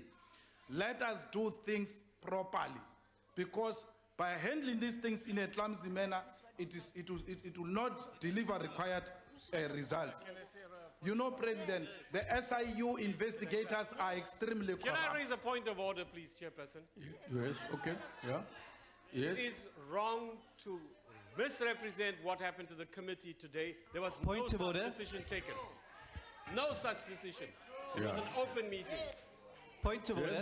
Yes, Honourable Deputy Member. Speaker, with respect, you spoke yesterday and others spoke about interrupting speakers with frivolous points of order. Yes. That is not a point of order, it's a point of debate. And Mr. Malema should not be interrupted by that sort of frivolity in the House. Honourable Member, proceed. No, we wanted to raise a point of order on the chairperson of the Standing Committee on Finance, who tried to build a case today against Moyani. And he failed dismally because he was working with a corrupt guy called Momo from National Treasury. They failed to build the case today. Honourable members, please take your seat. Honourable Malema, proceed. Honourable members, order. Order. Proceed, Honourable Member. SIU is corrupt. You make proclamation, they go and investigate. If they don't find anything wrong, they ask money from people. And if you don't give them money, they withheld the report. They don't announce the report. And or they announce some clumsy thing which is not very clear, clearing individuals. Check into those investigating officers. In the SIU, the most corrupt institution, corruption has moved into the Hawks now. And they are not only corrupt, the Hawks, they are now participating in cash in transit haste. The army people as well are found into that. There is a general degeneration in South Africa under your leadership. The cash in transit is uncontrollable. Why? Because you are weak, you are not firm, and criminals don't like weak people. You must take a firm stand and say, the day you produce an AK-47 against the police and the security, you will meet your maker. Because as government, we will have ceased to recognize your rights the day you take AK-47 on innocent people. Because our people are dying, the security is dying, the police who are honorable are dying. They don't get a firm support from your leadership. SIU extend jobs even when they finish investigation. Why? The investigated department is the one that is paying. Remember, SIU is unemployed without your proclamation. So if you don't make proclamations, they extend so that they can keep busy. You need to look into that. Ellen, Honorable Mulekani, the most defender of corruption in the Intelligence Committee. You make people sign a nonsensical oath that they must not tell us what is happening in that committee of intelligence. There is too much corruption there. And we want to tell you and this parliament that will not abide by that oath of that intelligence committee. For as long as there is corruption, we are going to expose that money. They steal money and hide in the name of intelligence. Mulekani, not even Honorable Dipu, the deputy minister, is the one who's #1 in defending the corruption which is happening in the intelligence. Crime intelligence, military intelligence, all sorts of, including the intelligence department itself. There is our fellow South African, the Indian fellow, I forgot his name in Natal, hired 50 members of his family, a well-known corrupt fellow who has been stealing money of the crime intelligence. You have never acted on that individual. Deputy Speaker, yes, Madam Inugu, right. Honorable Deputy Speaker. Wait. Honorable Malema, please take your seat. Let's do this properly. Yes, what are you raising on, ma'am? Thank you so much. I'm sorry, Deputy Speaker. Yes. Honorable Cyril Julius Malema knows very well that if he has got so much allegations about the Deputy Minister, he has to make a substantive motion towards those allegations. Okay. Honorable Malema, you have made quite hectic allegations against the minister. And you know the rules about it, so you have to withdraw that statement you made about him. Which allegation? If you want to make it, Deputy Speaker, honorable member, I haven't given you a chance to speak. but I'm calling a point of order. Don't Which shout at me. allegations are talking about? Don't scream at me. Yeah, but don't scream at me as well. I'm speaking, Honorable Shivambo. You will take I'm your calling seat. a point of Which order. allegations are you talking about? You will take your seat, Yeah, Honorable. but I'm calling a point of order on you. Honorable member, take your seat so You're that I not going finish to what I'm steal the saying. money of our people here and tell us we can't raise issues here. Honorable If we can't raise issues in this parliament, where are we going to raise issues? Honorable Because Male, these people are continuing to steal under your leadership. Honorable Malema, Honorable Malema, there are rules in this house. What rules? Rules of stealing. No. Rules of stealing. Honorable The Malema, rules of stealing. Honorable Malema, if you don't want to abide by the rules of the house, Which you are in violation of the rules Which of the house. allegation did I make? Against who? Honorable member, you've said let me read you the rule. Read what I said, not the rule. No, honorable member, you keep talking as I'm talking, and this is out of order. Take your seat, please, so that I address you. Honorable members, it is inappropriate according to Rule 85 for reflections upon members, the president and ministers and deputy ministers who are not members of the assembly specifically. Honorable member, I'm speaking. Put your hand down. Put your hands down, I'm speaking. No member may impute. Order, honorable member, stop screaming. You are responsible MPs. Can you keep quiet? Point of order, sir. Honorable, we can't hear a word of Honorable Shenge, can I? This is precisely what I'm trying to do. To get members to be quiet. A word of what you're saying. Yes, okay. The screams here are completely drowning what you're saying to us. Okay. Thank you, thank you. Honorable members, can we please respect the House? No member may impute improper motives to any other member or cast personal reflections upon a member's integrity or dignity or verbally abuse a member in any other member. A member who wishes to bring any improper, unethical conduct on the part of another member to the attention of the House may do so only by way of a separate substantive motion comprising a clearly formulated and properly substantiated charge that in the opinion of the Speaker, prima facie warrants consideration by the House. Sub-rules 1 and 2 apply also to reflections upon the President, ministers and deputy ministers who are not members of the House, as Honorable Ellen Mulekani is. So you have to withdraw the remarks you made. Deputy Speaker, can we call you to order, please? Yeah, go ahead. Call me to order. Deputy Speaker, the honorable member who stood up and made a point of order on Honorable Malema is frivolous because she can't even recall what Honorable Malema said. You can even ask her to stand up. What is it that she wants our Commander-in-Chief to withdraw? She does not even know it. Nothing of sort in that rule book that you are reading has got any impact or related to what the honorable member says. Sit down. You didn't hear anything, you yourself. Is that one? All right. Yeah, tell her to stand up and recite it. She has forgotten. She does not even know. Honorable Gadi. I can tell you. Honorable Gadi. Call that one. Honorable Gadi, I wish you to respect the House. The honorable member raised a point of order. I have responded to it because I heard what Honorable Malema said. And I'm reading the relevant part of the rules that applies to him. What did I say, Deputy Honorable Speaker? member, what you said about the Honorable Minister Mulekani. Which is what? What you said is inappropriate and breaks the rules. Which is what? And you must withdraw it if you do not wish to withdraw it. On a point of order, Deputy Speaker. You will not. On a point of order, Let me tell you what I said about her. On a point Let of me order, be clear. Deputy Speaker. Let me tell you what I said about her. Honorable member, take your seat. Let me take your Chief Whip's point of order. What's your point of order, honorable member? So in terms of the rules that you are having in your hand there now, the procedure is that if there is a violation of a rule in terms of a single sentence said by a member, any other member can raise and point specifically to say that this is the sentence that is inconsistent with the rules of the National Assembly. And then you as a presiding officer, you must then illustrate that this sentence that you have made is inconsistent with the rules of the National Assembly. And then you tell a person who is speaking to withdraw that particular statement.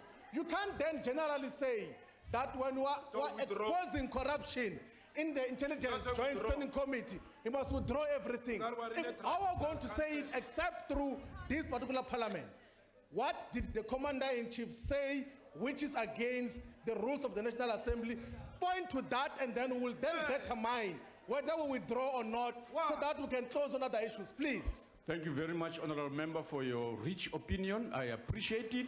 Maybe we should help you to say we'll check the Hansard. We can continue the debate. Honorable check members, the Hansard, and then you'll make a ruling in the next sitting. I've requested you to withdraw your statement that you made against the minister. Which one?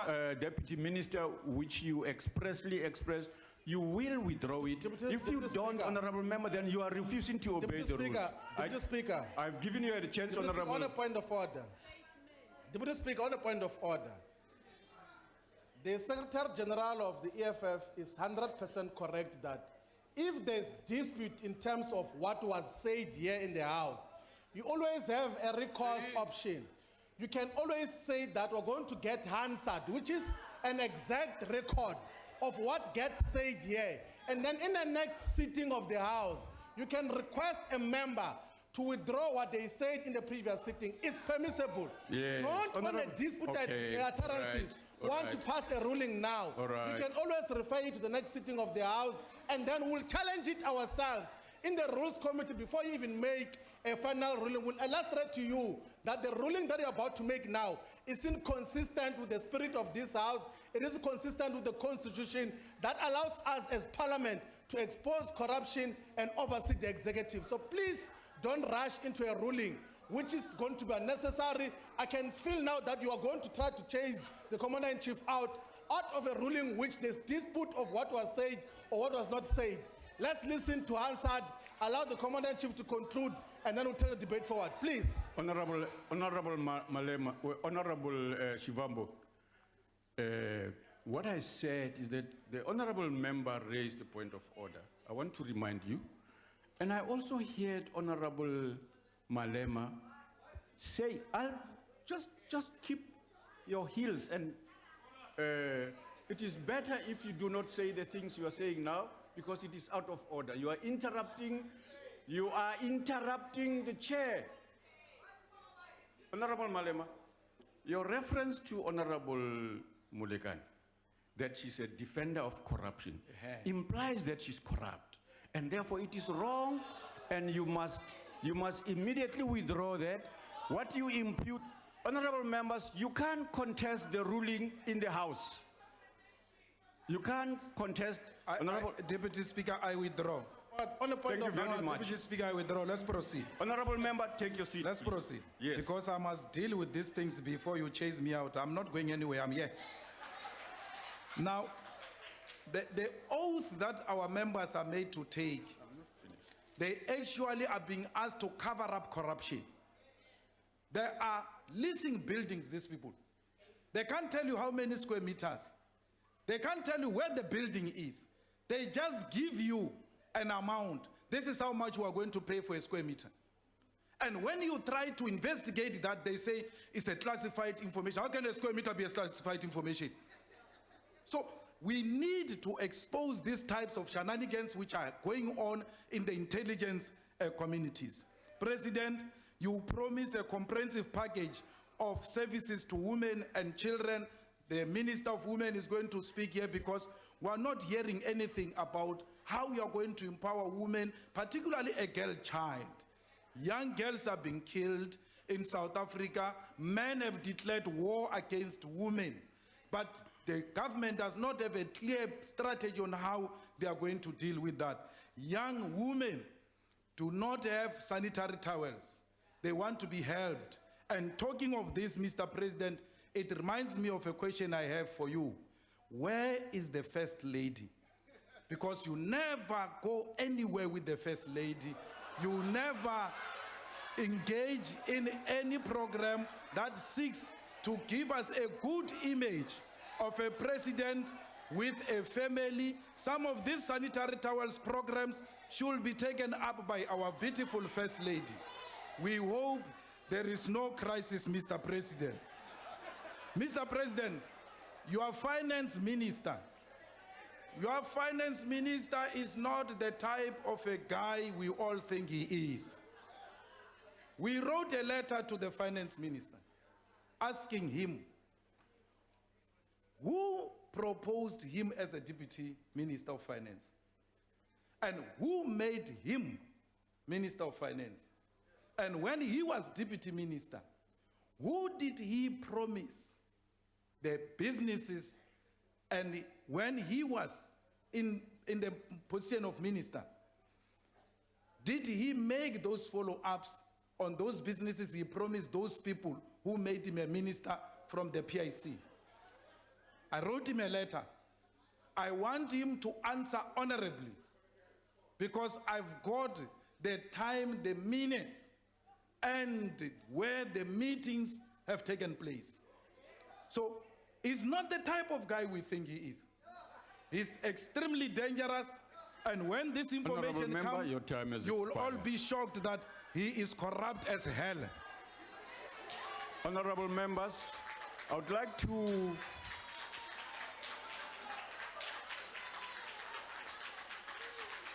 Honorable members, this is Parliament, and the rules of Parliament will be applied appropriately, and I'm going to refer this matter. Honorable Malema has made two pronouncements in the House, in the podium. The first one is his calling on people to occupy land. Honorable Malema swore to obey by the Constitution and by all other laws. When he says what he says there, I think raises very crucial questions. And secondly, the last I want to repeat it, they must occupy land. Honorable you can member, do whatever you want to do, they must occupy land. There's nothing you can do, there's nothing this parliament can do. With or without you, people are going to occupy land. We require no permission from you, from the president, from no one. We don't care. We can do whatever you want to do. Who are you to tell us whether we can occupy land or not? We are going to occupy land. Yes. South Africans occupy land. That's who we are. Honorable do whatever members, you want to do. You can withdraw my membership from this useless parliament. Honorable. Yes, honorable member. Deputy Speaker, may I please rise respectfully on a point of order? Yes. The House is either it has rules or it doesn't have rules. It really does not serve any purpose for members to stand up in total violation of the basic rules of conducting a decent discussion in the House. The first rule says, when a presiding officer addresses you, you resume your seat and allow the presiding officer to address you until he finishes his point. We cannot just have members doing as they wish and at the same time be waiving the rule book. Okay. It makes a mockery of the rules of the House. Thank you, honorable member. Honorable members, I think this is... on a point of order, Deputy honorable Speaker. member, I'm speaking. Please take your seat. I will point you out. Just take your seat. Honorable members, I'm pointing that out because I think it's a serious, contemptuous violation of the rules, but also contempt of the chair, and it has been expressed as such. And I think this matter must be taken up in the appropriate structures, and I do refer it to the Speaker directly because I think this is unacceptable and we will not accept it. On a point of order. Yes, what's your point of order, honorable member? What rule are you quoting that forbids the Commander-in-Chief speaking about land occupation in South Africa? We have got absolute freedom of expression in this parliament, as is outlined in the Constitution and the rules of this House. Honorable what member? rule are you using to forbid any expression? Because that's a point of debate. If you disagree with the occupation of land, why don't you state it yourself from there? Honorable Because member? what you're saying is illegal. Honorable you are member? the one who's illegal. We're going to subject you to the appropriation, to the process of Rules Committee and charge you for misrepresenting the rules of this House. Why do you undermine the Constitution like that? Honorable Member, thank you very much. Honorable Member, I've made a ruling and I would like to move us to the next speaker. Honorable the Minister in the Presidency, Planning and Monitoring. On a point of order, Deputy Speaker. Honorable Member, this You matter... said you are going to point me, and I respected you. Speak. Yeah. You must always be reminded of your duties. No. You don't like peace in any way. Honorable Member. Nobody has complained about the speech of the speaker on the podium. From nowhere, you just want to appease and make the white monopoly capital and white races to be happy about the issue of your stance on land. Honorable Member. Nobody has complained to you, This is not, Honorable Deputy Member. Speaker. What are you trying to achieve? This is neither procedure. That's your problem. You are even replying instead of making a ruling. You are just descending into the arena. Take your seat, Honorable Member. That's all you know. No, Honorable Member, this matter is not on the agenda again. No. Honorable Member, no. Deputy Speaker. No, Honorable Member. Deputy Speaker, on a point of order. We have said, Honorable point Member, of order, Deputy Speaker. this matter has been addressed. On a point of order. I have made a ruling on this matter. No, but I'm raising a point of order. You don't know what I'm going to say.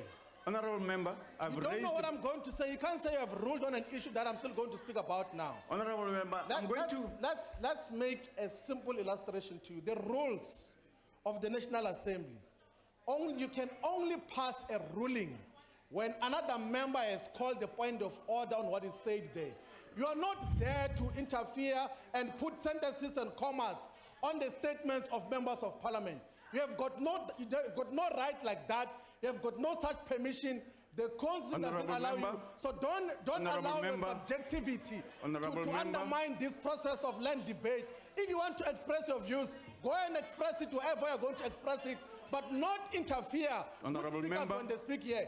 Land is going to be occupied, and we're not apologetic about it. We can say it here in Parliament, and we'll continue to say it. Take your seat. We are not going to proceed on this line. No. Chair. The answer is no. But you don't even know. You can't Yes, just the say answer- no to me. no, the answer is no. Those ANC ministers just stand Honorable up and members, say things. Your ANC ministers have been doing corrupt things here. They follow no rules, and you want to come and preach to us about rules. We are going to occupy land. Honorable members, we have dealt with this matter.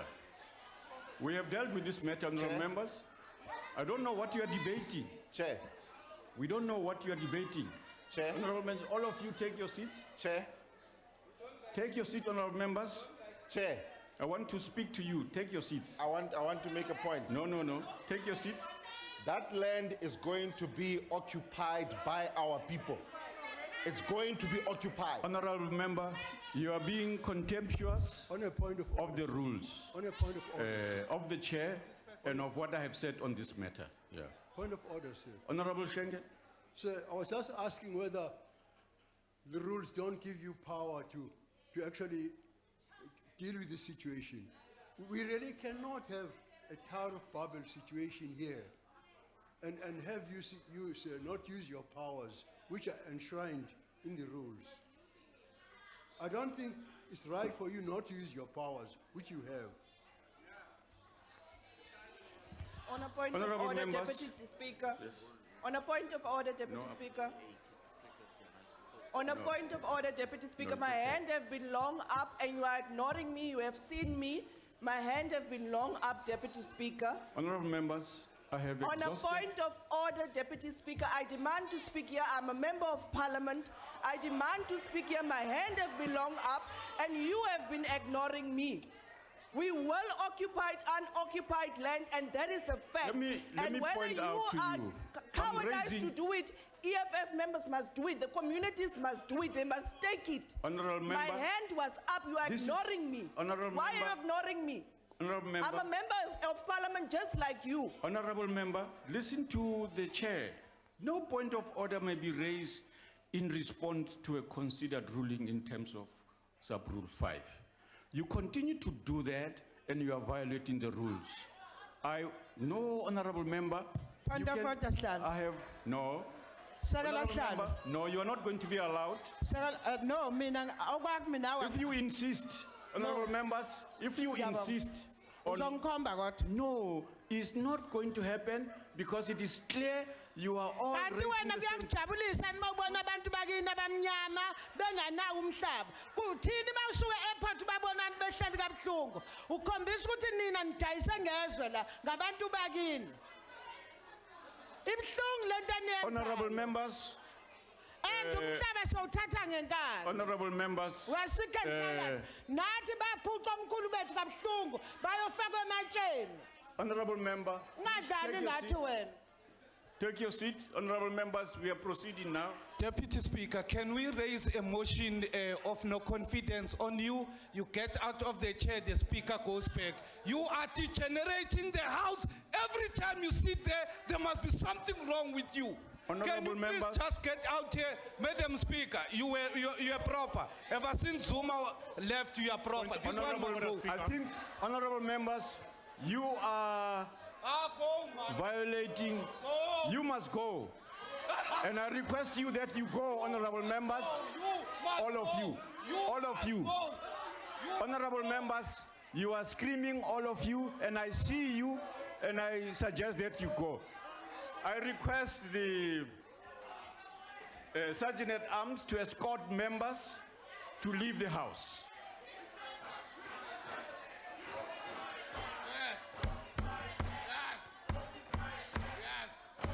I have requested the Sergeant at Arms. Where is she? Yes.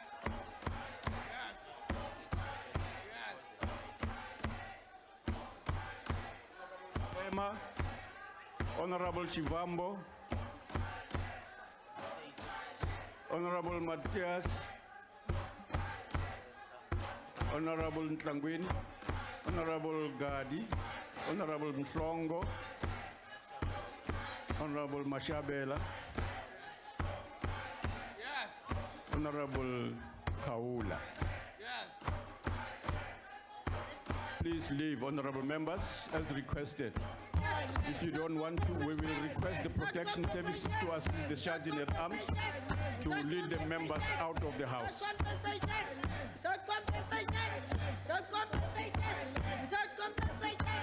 Yes. You will leave the House gently on your own, members, because it is better that way, yeah.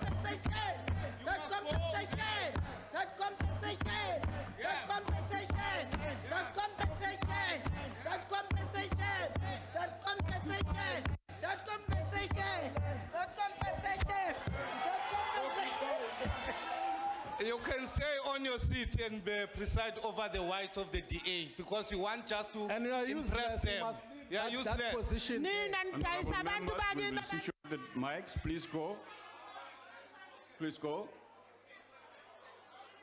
Thank you for your cooperation. Honorable the Minister in the Presidency for Planning, Monitoring and Evaluation, please take your seat.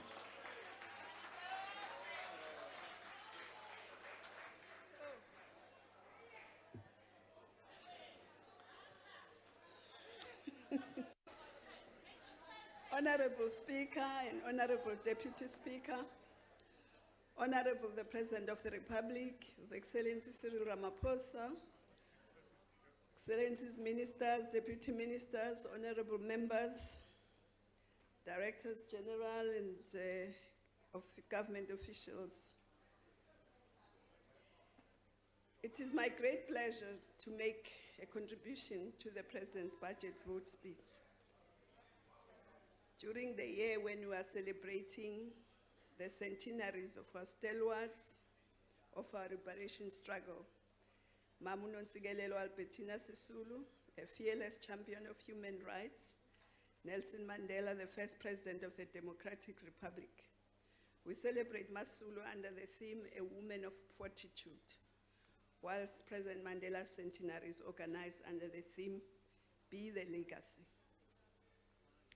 It is very important that we honor all those who selflessly dedicated their lives to the service of humanity. We must embrace the spirit of Tumamina, as Data Madiba and others did as volunteers for transformation during the Defiance campaign. Madam Speaker, before I say what I want to speak, oh, sorry, Deputy Chair. Before I want to say to Honorable Maimane that as revolutionaries, we must always have a sense of history. So we cannot ignore our history. And that history illustrates that there was a deliberate and systematic dispossession of African people of their land, their livestock, their wealth, and a policy to keep them unskilled and excluded from participating in the economy. Of course, that apartheid system was defeated. The democratic government of the African National Congress, since '94, has put in place strong institutions of democracy, such as Chapter 9 institutions, financial institutions, the judiciary, civil society organizations, NEDLEC, and these are pillars of our democratic developmental state. It is for this reason that the NDP is very emphatic on the importance of a developmental state in tackling the root causes of poverty, inequality, and unemployment. The NDP clearly states that, I quote, South Africa requires both a capable and a developmental state able to act to redress historic inequalities and a vibrant and thriving private sector. Of course, this means that we should develop multi-pronged growth strategies so that while we address the pressing issues of poverty, unemployment, and inequality, we simultaneously build a developmental state by establishing strong institutions that reinforce economic growth. Independent institutions such as South Africa are the conscience of the nation, bringing to light sobering facts important for evidence-based planning and policy making. Honorable Excellency, Mr. President, to accelerate progress, the development of the Integrated National Development Plan to comprehensively address the challenges adopted in 2012 following a rigorous public consultation process which involved multiple stakeholders, including state entities, the private sector, civil society, and labor. All these stakeholders work together with the National Planning Commission to develop the plan. The core priorities of the plan, of course, to fight the challenges that we are facing. But we want to say all those institutions that were part of developing the plan must also be part of implementing the plan. It's not a government plan, it must be implemented by everybody. Honorable members, while we have the National Development Plan as the lodestar that guides our development endeavors, there is a great need for coordinated and integrated planning across government. Our current state of planning is fragmented, which undermines policy coherence and coordination, resulting in poor implementation and outcomes. The Department of Planning, Monitoring and Evaluation developed and presented the Integrated Planning Framework Bill, which is aiming at institutionalizing planning to integrate across government and ensure alignment between national, provincial, and local government planning and other sectors. The bill also proposes a 5-year implementation plan for the NDP to ensure focus on resourcing and immediate short and medium-term deliverables to ensure the achievement of our long-term development goals of the NDP. Last month, that bill was approved by Cabinet for public comment. It will still come back to Cabinet after public comment. As a developmental state, we should have integrated, comprehensive, institutionalized nationwide planning, utilizing resources and talents in the National Planning Commission, in Stats SAA, and other institutions. The implementation of the NTP will be better achieved through the new special planning, moving away from apartheid special planning. The special planning framework that we inherited from the apartheid system is designed in such a manner that the majority of our people do not have easy access to resources and essential services. Special transformation, particularly in municipal spaces, is one of the necessary interventions to change the socio-economic conditions of the marginalized masses of South Africans. The NTP recognizes without deliberate and focused efforts to change the special configuration, public and private sector spending can exacerbate existing special divisions and reinforce economic exclusion. Honorable members, we need to create a new planning system that will ensure the special development of African people so that they live closer to work opportunities, require less travel to reach recreational centers, hospitals, and other essential facilities. To this end, work has started on the development of the National Special Development Framework, and we will closely monitor its development. Mr. President and honorable members, the democratic government has increased access to healthcare. Of course, there are challenges in the healthcare system, but there has been effective interventions, and most evidenced by the increase in our life expectancy, by the reduction of infant and maternal mortality rates, by the reduction of deaths from HIV. And so, yes, there are challenges, but we have achieved quite a lot in that area. And in fact, interventions that will further reinforce will be the National Health Insurance Scheme, which will ensure that our people are able to access quality, cost-effective, and holistic care that is located close to where they live and work. The nutritional program also, Mr. President, in our schools have also helped our learners to learn, and even those from poor families to have a meal. The state has also cushioned a staggering 17 million South Africans from poverty through social grants. Madam Speaker and Deputy Speaker, President Ramaphosa has challenged all of us South Africans to make a meaningful contribution towards transforming our society and the development of an inclusive economy through the Tuma Mina campaign. He has galvanized the nation to speak in one voice, and Tuma Mina has become a clarion call to inspire active citizenry, as espoused by the National Development Plan, our nation-long plan. Tuma Mina must mean to South Africans that they contribute and become volunteers for transformation in our society, including the DA. This has heralded a new and collective responsibility from our people. And our people are saying we are not waiting for handouts, but we are raising our hands to contribute to the building of our society.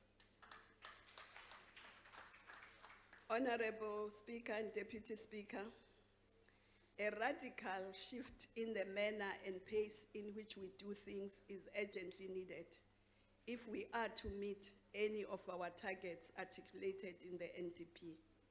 Radical socio-economic transformation is premised on expanding fundamental changes required for Black people to attain true economic freedom.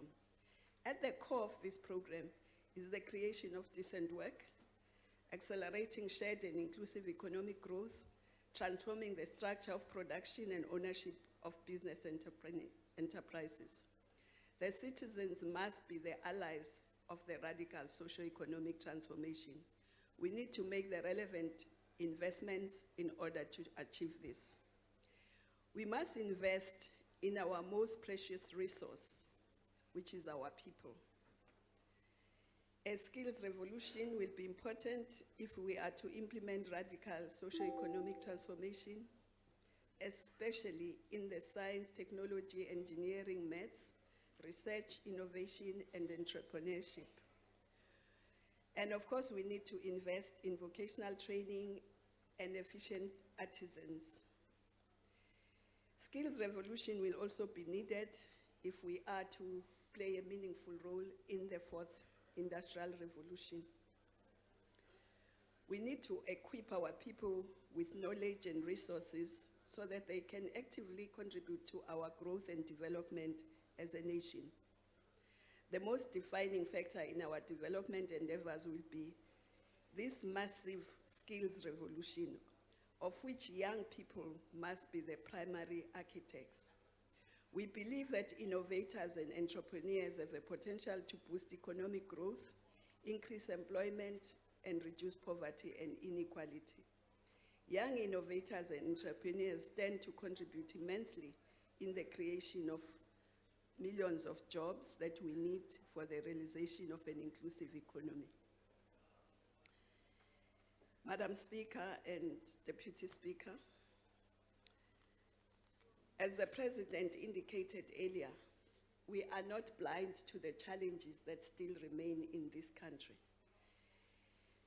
And the World Bank, in collaboration with Stats SA and DPME, produced a report on overcoming poverty and inequality in South Africa, which confirms the grim reality that South Africa is one of the most unequal countries in the world. That's not historic, that is present, and we must find solutions to that. The analysis of the report reveals that poverty is higher amongst female-headed households, that Black South Africans consistently exhibit the highest poverty rates, and that the poverty declines with higher levels of education. The study makes the following startling revelations. It says that inequality exists almost across the board. There is consumption inequality, which is very high and has been increasing. There is high levels of inequality in opportunities. There is wage inequality is very high and is compounded by the heavy polarization of the two extremes. There is wealth inequality, which is very high, even higher than income inequality. And most Black people don't have any assets, so that inequality is there.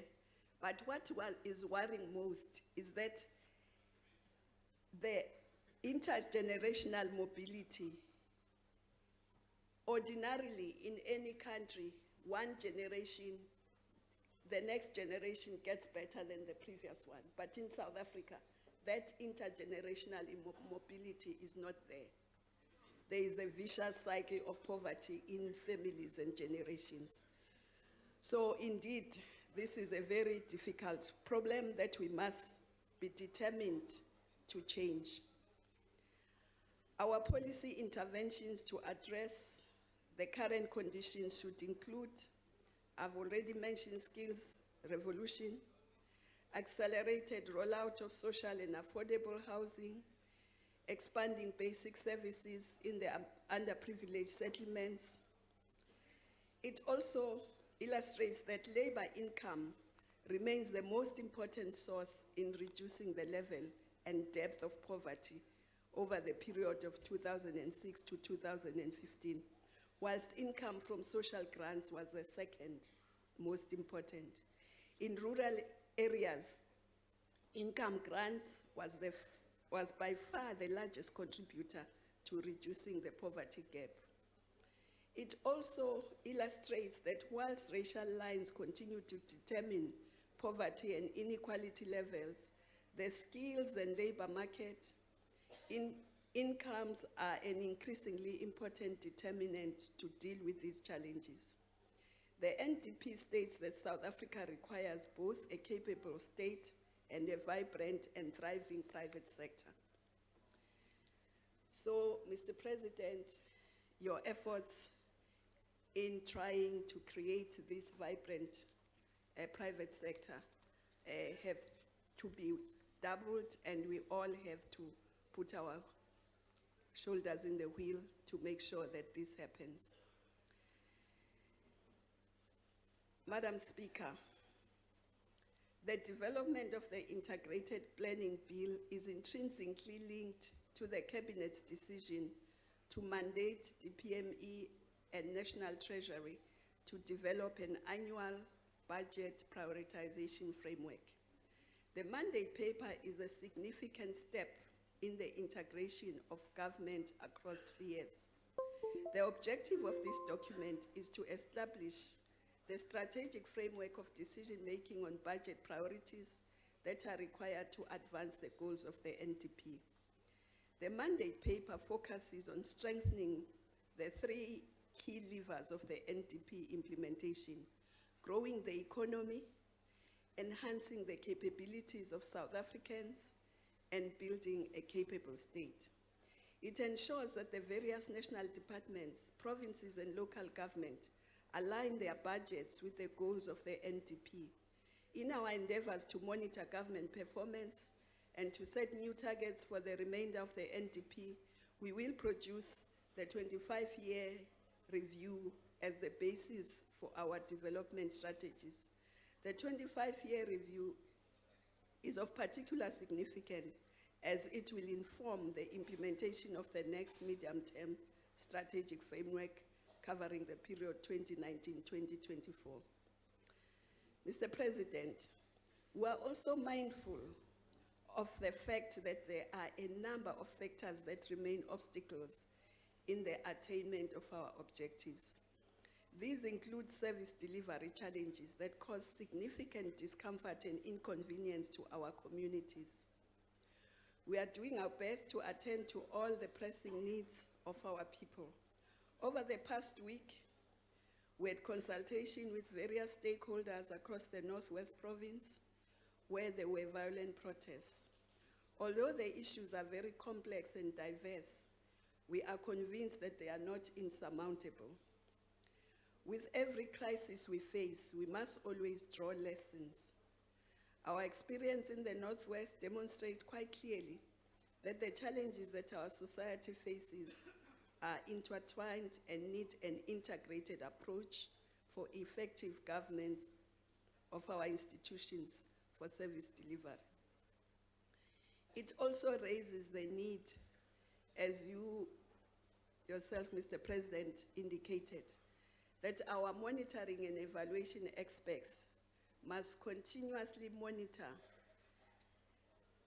the provinces as well as municipalities working with the national departments, but also continuously interact with our communities to prevent eruptions that end up as violent protests. In the spirit of Tumamina, we must be proactive, lend a hand to assist, but also to find solutions. So it must be Tumamina and fix it.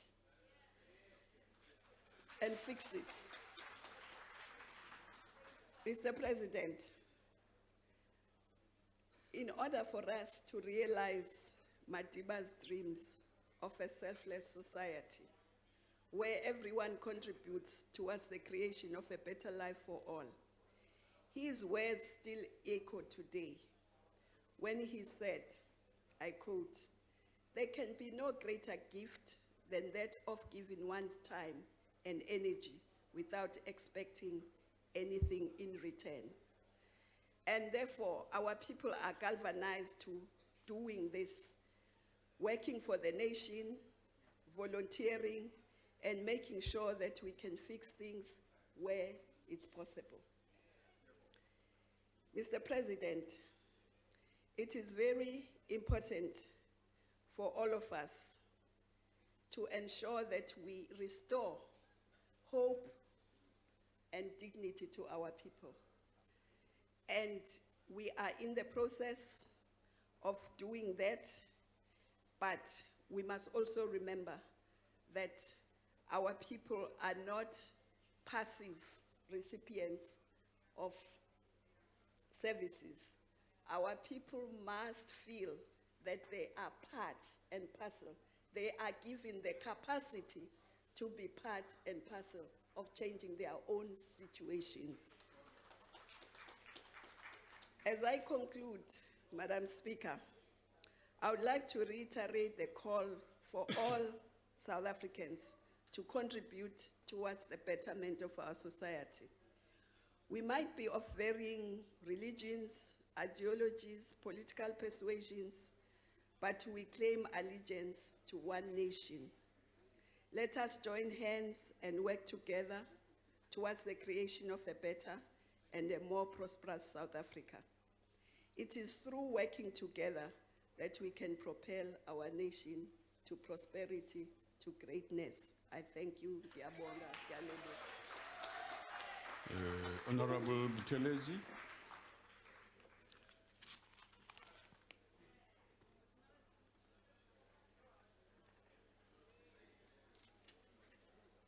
Honorable Deputy Speaker, Honorable Speaker, Your Excellency, the President of the Republic, Honorable Ministers, Honorable Deputy Ministers, Honorable Members. I say there's an expression that you cannot teach an old woman how to suck an egg. And I think so with due respect, I wish that you could use your powers because we cannot afford the chaos that we have had here. This Tower of Babel situation in this House, we cannot afford it. And there are powers that we have, even switching off the speaker. And therefore, I think the IFP will support any investigation as to whether making statements in the House to incite people to do clearly what is illegal falls under the cover of freedom of speech or taking advantage unfairly of the parliamentary immunity. Over the next 3 years, the presidency's budget will need to be cut by close to 30 million rand. Indeed, budget cuts are the common refrain throughout all departments. As the Director General of the National Treasury explained, to quote him, the focus on the 2018 budget has solely been on the reprioritization of existing baseline funding, unquote. In other words, trying to figure out which programs can be dumped. National Treasury has given us some frightening figures. Within the next 4 years, gross national debt is expected to exceed 60% of our gross domestic product. Right now, South Africa's debt stands at over 44% of the GDP. In a country of 54.5 million people, that's a debt per citizen of 35,823 per citizen. Well, in that case, our children are being born with a debt burden that we cannot pay.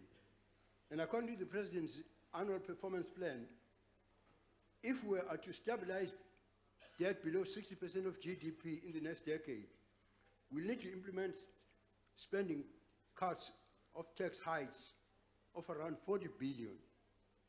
But how do you cut 40 billion of expenditure without affecting job creation, for instance, or without cutting social benefits, for instance, or neglecting critical programs? Where will the presidency make cuts? Laudably, the appointment of consultants will be reduced, deals will be renegotiated with service providers, there will be less spending on employee bursaries and on corporate branded clothing for employees' personal use. And when it comes to significant spending items, the intention is to slow the average growth rate of expenditure over the next few years.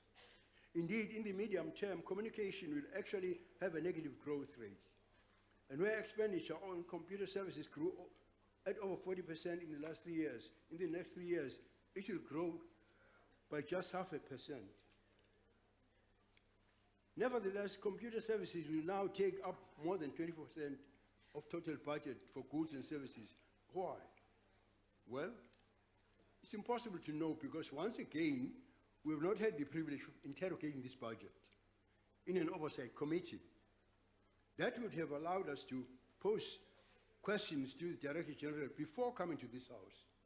As I've said, Honorable Deputy Speaker, I've said it many times in this House, this is neither fair on the President himself nor conducive to our work as members of Parliament.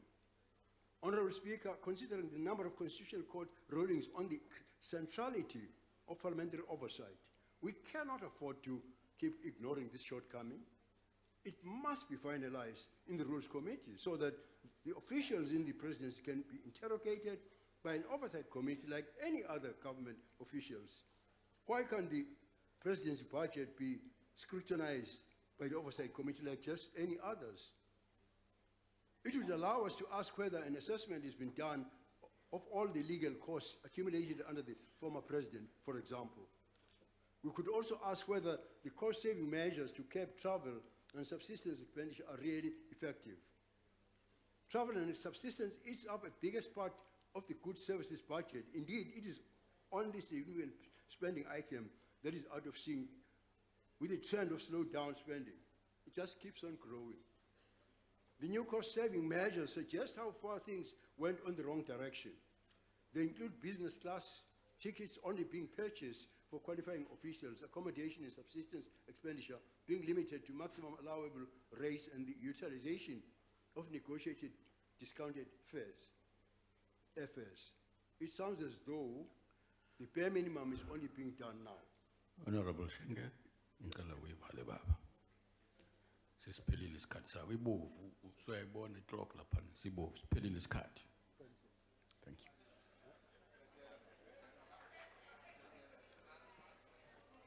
Ivale baba, ivale. Say your last idea.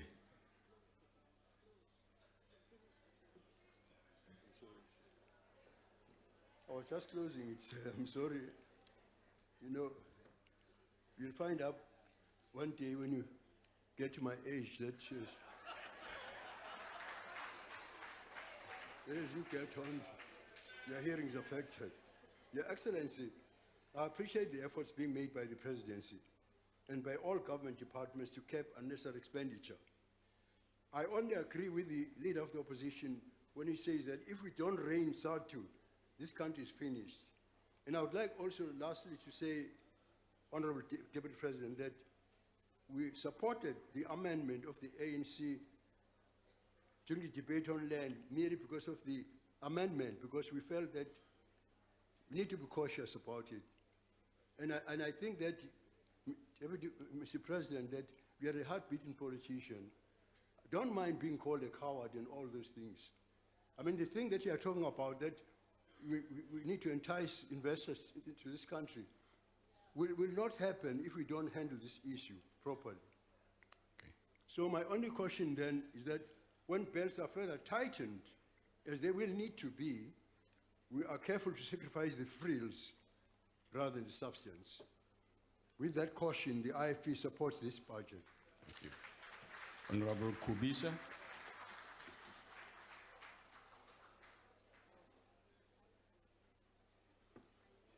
Thank you very much, Honorable Deputy Speaker, Honorable President, Ministers, Deputy Ministers, colleagues, members of Parliament, guests in the gallery. Deputy Speaker, we have some reasons to support this budget as the NFP. And of course, Mr. President, we want to support the strides you are making in trying to lure investor confidence in our country, and also to ensure that we create a conducive environment for job creation, because that's what we need in our country. So even if we engage in a dialogue, a discourse, but there are issues that we need to agree on as a nation. Now this debate, Honorable Deputy Speaker, on vote 1 is conducted at a time when the nation is witnessing a myriad of social ills. I know, Mr. President, that you are carrying your own scorecard as you try to reflect on the 100 years or 100 days, I'm sorry, that you have spent in office. You have been up and about trying to convince South Africans that a new dawn has arrived and all of us must be willing to be sent somewhere to contribute to the welfare of the people of South Africa. Let me say, Mr. Deputy Speaker, so many wrong things have resurfaced in our country. The spate of the killing of women and children is a demon that has re-emerged and which must be dealt with immediately. Things are getting out of hand. And we want to say as the NFP, this issue of the killing of our women and children is letting us back as a country. And we cannot afford to be in a country that is not safe for our people, especially our women and children. And linked to this, Mr. Deputy Speaker, is the killing of our public representatives and officials in municipalities. The law must bite. And the report that at a certain police station in Pretoria, parents reported a missing child and were turned away and were called to come back later. And then later, the body of a child was found in a field. The child was dead. Is a sordid tale of those entrusted with authority, but are failing to do the right thing. Crime is ravaging our country, and the law enforcement agencies must tighten the belt and deal decisively with it. But, Honorable Deputy Speaker, it is also appropriate that this House commends Constable Nompilo Ngwenya, who successfully used all her skills, which eventually led to 25 life sentences for a serial rapist, Shadrach Shawuge, who terrorized Tembisa and had raped 17 women. We take off our hat to Constable Ngwenya and other police officers who continue to do some sterling work out there, because we have good policemen out there who are doing good work. And women. The second matter which is very important, Honorable Deputy Speaker, is the crumbling or decaying infrastructure in hospitals and schools. 23 years into democracy and we still have pit or bucket toilets. It should not happen again that we have a learner who falls or slips or dies in a pit toilet. As the reports continue to show, there is an urgency to develop or upgrade infrastructure. And I'm happy, Honorable President, that even your interministerial committee found the same issue in the Northwest Province. There is a shortage of medicine in some hospitals, especially in rural areas. And most clinics and hospitals are in a state of disrepair. And these are matters that have got to be attended to. And I want to say also fraud must be dealt with, create jobs for our young people, and ensure that this country is a country that looks out at the young people and create the best education for our country.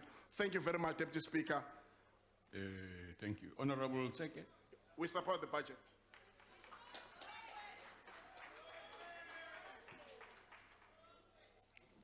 Thank you very much, Deputy Speaker. His Excellency, the President of the Republic, President Cyril Ramaphosa, the Speaker of the National Assembly, Mayor Mbete, Ministers and Deputy Ministers present, Members of Parliament, our guests in the gallery, Dumelang. In the future, long after myself and other honorable members have left this house, it will be inhabited by the young people of today. The vibrant youth who today are enrolled in schools, higher education institutions, participating in the national youth service programs, and starting their own businesses as a result of support that this government has provided to them. From the early years of colonial rule, South African youth has participated in various forms against racist character of colonialism, oppression and segregation policies that subjected black people, young and old, to indignity and inferior status. South Africa's concept of youth development is influenced by historical conditions that have shaped the country and its democratic goals based on the principles of social and economic justice, human rights, empowerment, participation, active citizenship, the promotion of public benefit, redistribution, progressive and developmental values. Honorable Deputy Speaker, as elected representatives, we have the responsibility to see to it that the decisions we take have a direct impact on the lives of all citizens, especially the young people. We have to do all this fully cognizant of the fact that the youth are not the leaders of tomorrow, they are the leaders of today, and we are vested with the responsibility to ensure we take decisions that will nurture and free the potential of each young person. Too many of our young people still suffer the triple challenges of unemployment, inequality, and poverty that inhibits their potential growth as citizens of our country. There are political parties, Honorable Deputy Speaker, in this House who promote a culture of crude and vulgar behavior and encourage young people to do the same. They have abandoned the entrenched principles of democracy which focus on social cohesion, mutual respect, nation building, and patriotism, and a willingness to compromise. As we are speaking, Guguletu is burning. They banned the post office. Yesterday, they banned the library because of the careless and irresponsible call for land grab.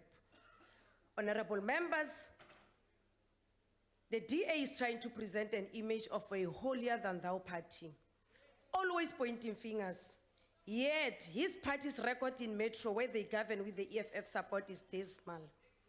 In Tshwane, Mayor Msimang ensured that a person without suitable qualifications was appointed as this PA because she was the DA's chief whip. In Johannesburg Metro, it is payback time for the EFF. Mayor Mashaba is hiring and firing senior officials without any process, ostensibly to open up position for the EFF.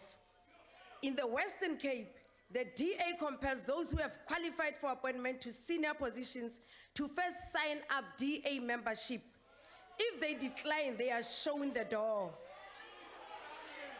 No, Honorable Mayimani, you have no moral authority to accuse the ANC of cadre deployment and poor performance. Honorable Malema, unfortunately you are not here. The President has no time to take the First Lady around like you. You have recently photographed with your lady on a luxurious boat trip. Twitter was abuzz with your photos. Honorable members, let me quote Maya Angelou when she said, I quote, "When you know you are of worth, you don't have to raise your voice. You don't have to become rude. You don't have to become vulgar. You just are. And you are like the sky is, as the air is, the same way water is. It doesn't have to protest. If you do not like something, change it. If you cannot change something, then change your attitude." Close quote.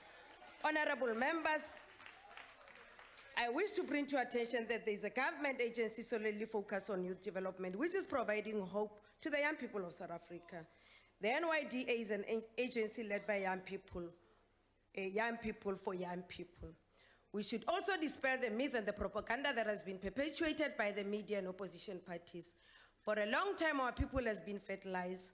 This agency has been accused of nepotism, let alone basing the appointments and grant allocation on the basis of political affiliation. The truth is unmasked, which reminds me of Amika Cabral when he said, "Tell no lies and claim no easy victories." This agency indeed is in good hands under the present board and under your leadership, Mr. President. It has received clean audits for 3 consecutive years, uninterrupted and high performance standard in pursuit of its mandate, youth development in our country. Honorable members, as we mourn the death of the gallant hero of our struggle, Solomon Mahlangu, so tragically robbed of his youth and his future by the brutal regime 39 years ago, we find comfort in the Solomon Mahlangu Scholarship Fund, a flagship program for the NYDA, which has produced graduates in different skills disciplines. Let many more blossom. We further welcome the announcement and the implementation of a fee-free higher education for the first-year students, which will address the skills development gaps and create the pipeline of skills for the future economy. South Africa's academia is still dominated by white academics. I therefore recommend to the agency, to the government, to extend the scholarship to master's doctoral studies to bridge this pandemic. This will make the scholarship unique to other bursaries, President, and play a pivotal role in transforming the institutional and structural arrangements on higher education. It is this African National Congress, of course, which came up with this resolution of the provision of free fee education to our poor and the working class. Deputy Speaker, I refer you to the National Development Plan, Chapter 3, which states, I quote, small and expanding firms need to be more prominent and generate the majority of the new jobs. They will stimulate through public and private procurement, improve access to debt and equity finance, a simplified regulatory environment and support services. SMMEs are responsible for the creation of the majority of jobs in our economy. We are proud that the NYDA has over the last 3 years assisted 2,500 young people with startups, creating up more than 10,000 jobs in the economy. Through its innovative and unique grant funding programs, stimulating a culture of entrepreneurship amongst young people in South Africa. Allow me, Deputy Speaker, to tell you the story of a young man, Bonisile Mcholi, a 33-year-old entrepreneur from Motherwell in PE, who started his own business with just a few tires and some skills acquired while working for one of the largest tire services providers in South Africa.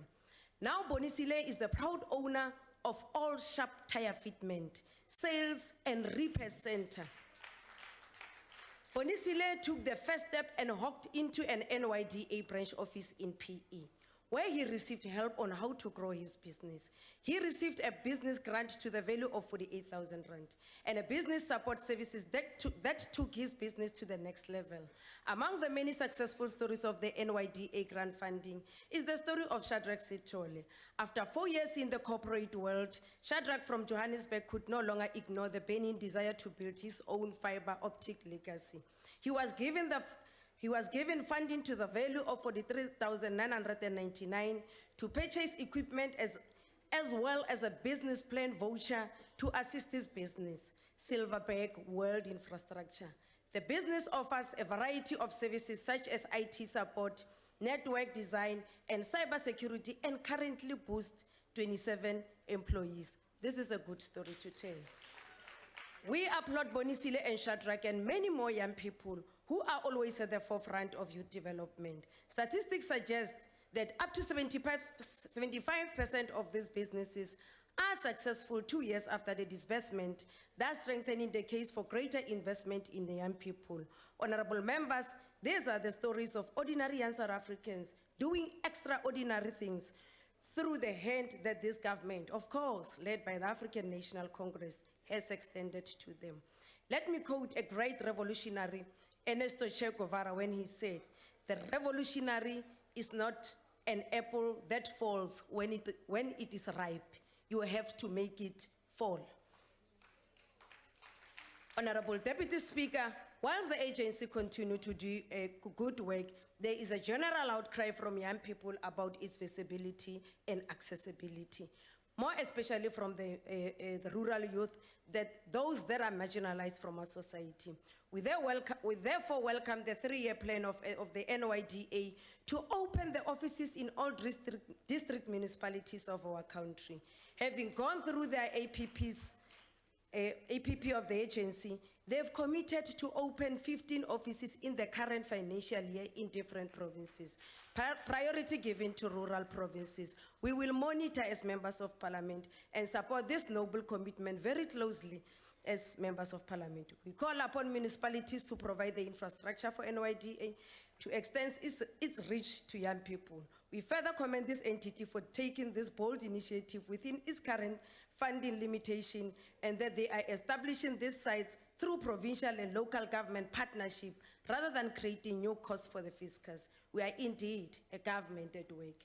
We further commend the KZN, Free State and Limpopo provincial government for making allocations to the NYDA grant program, and we urge other provinces to do so. Youth development is everyone's business. In this regard, Chairperson, we consider it is important that young people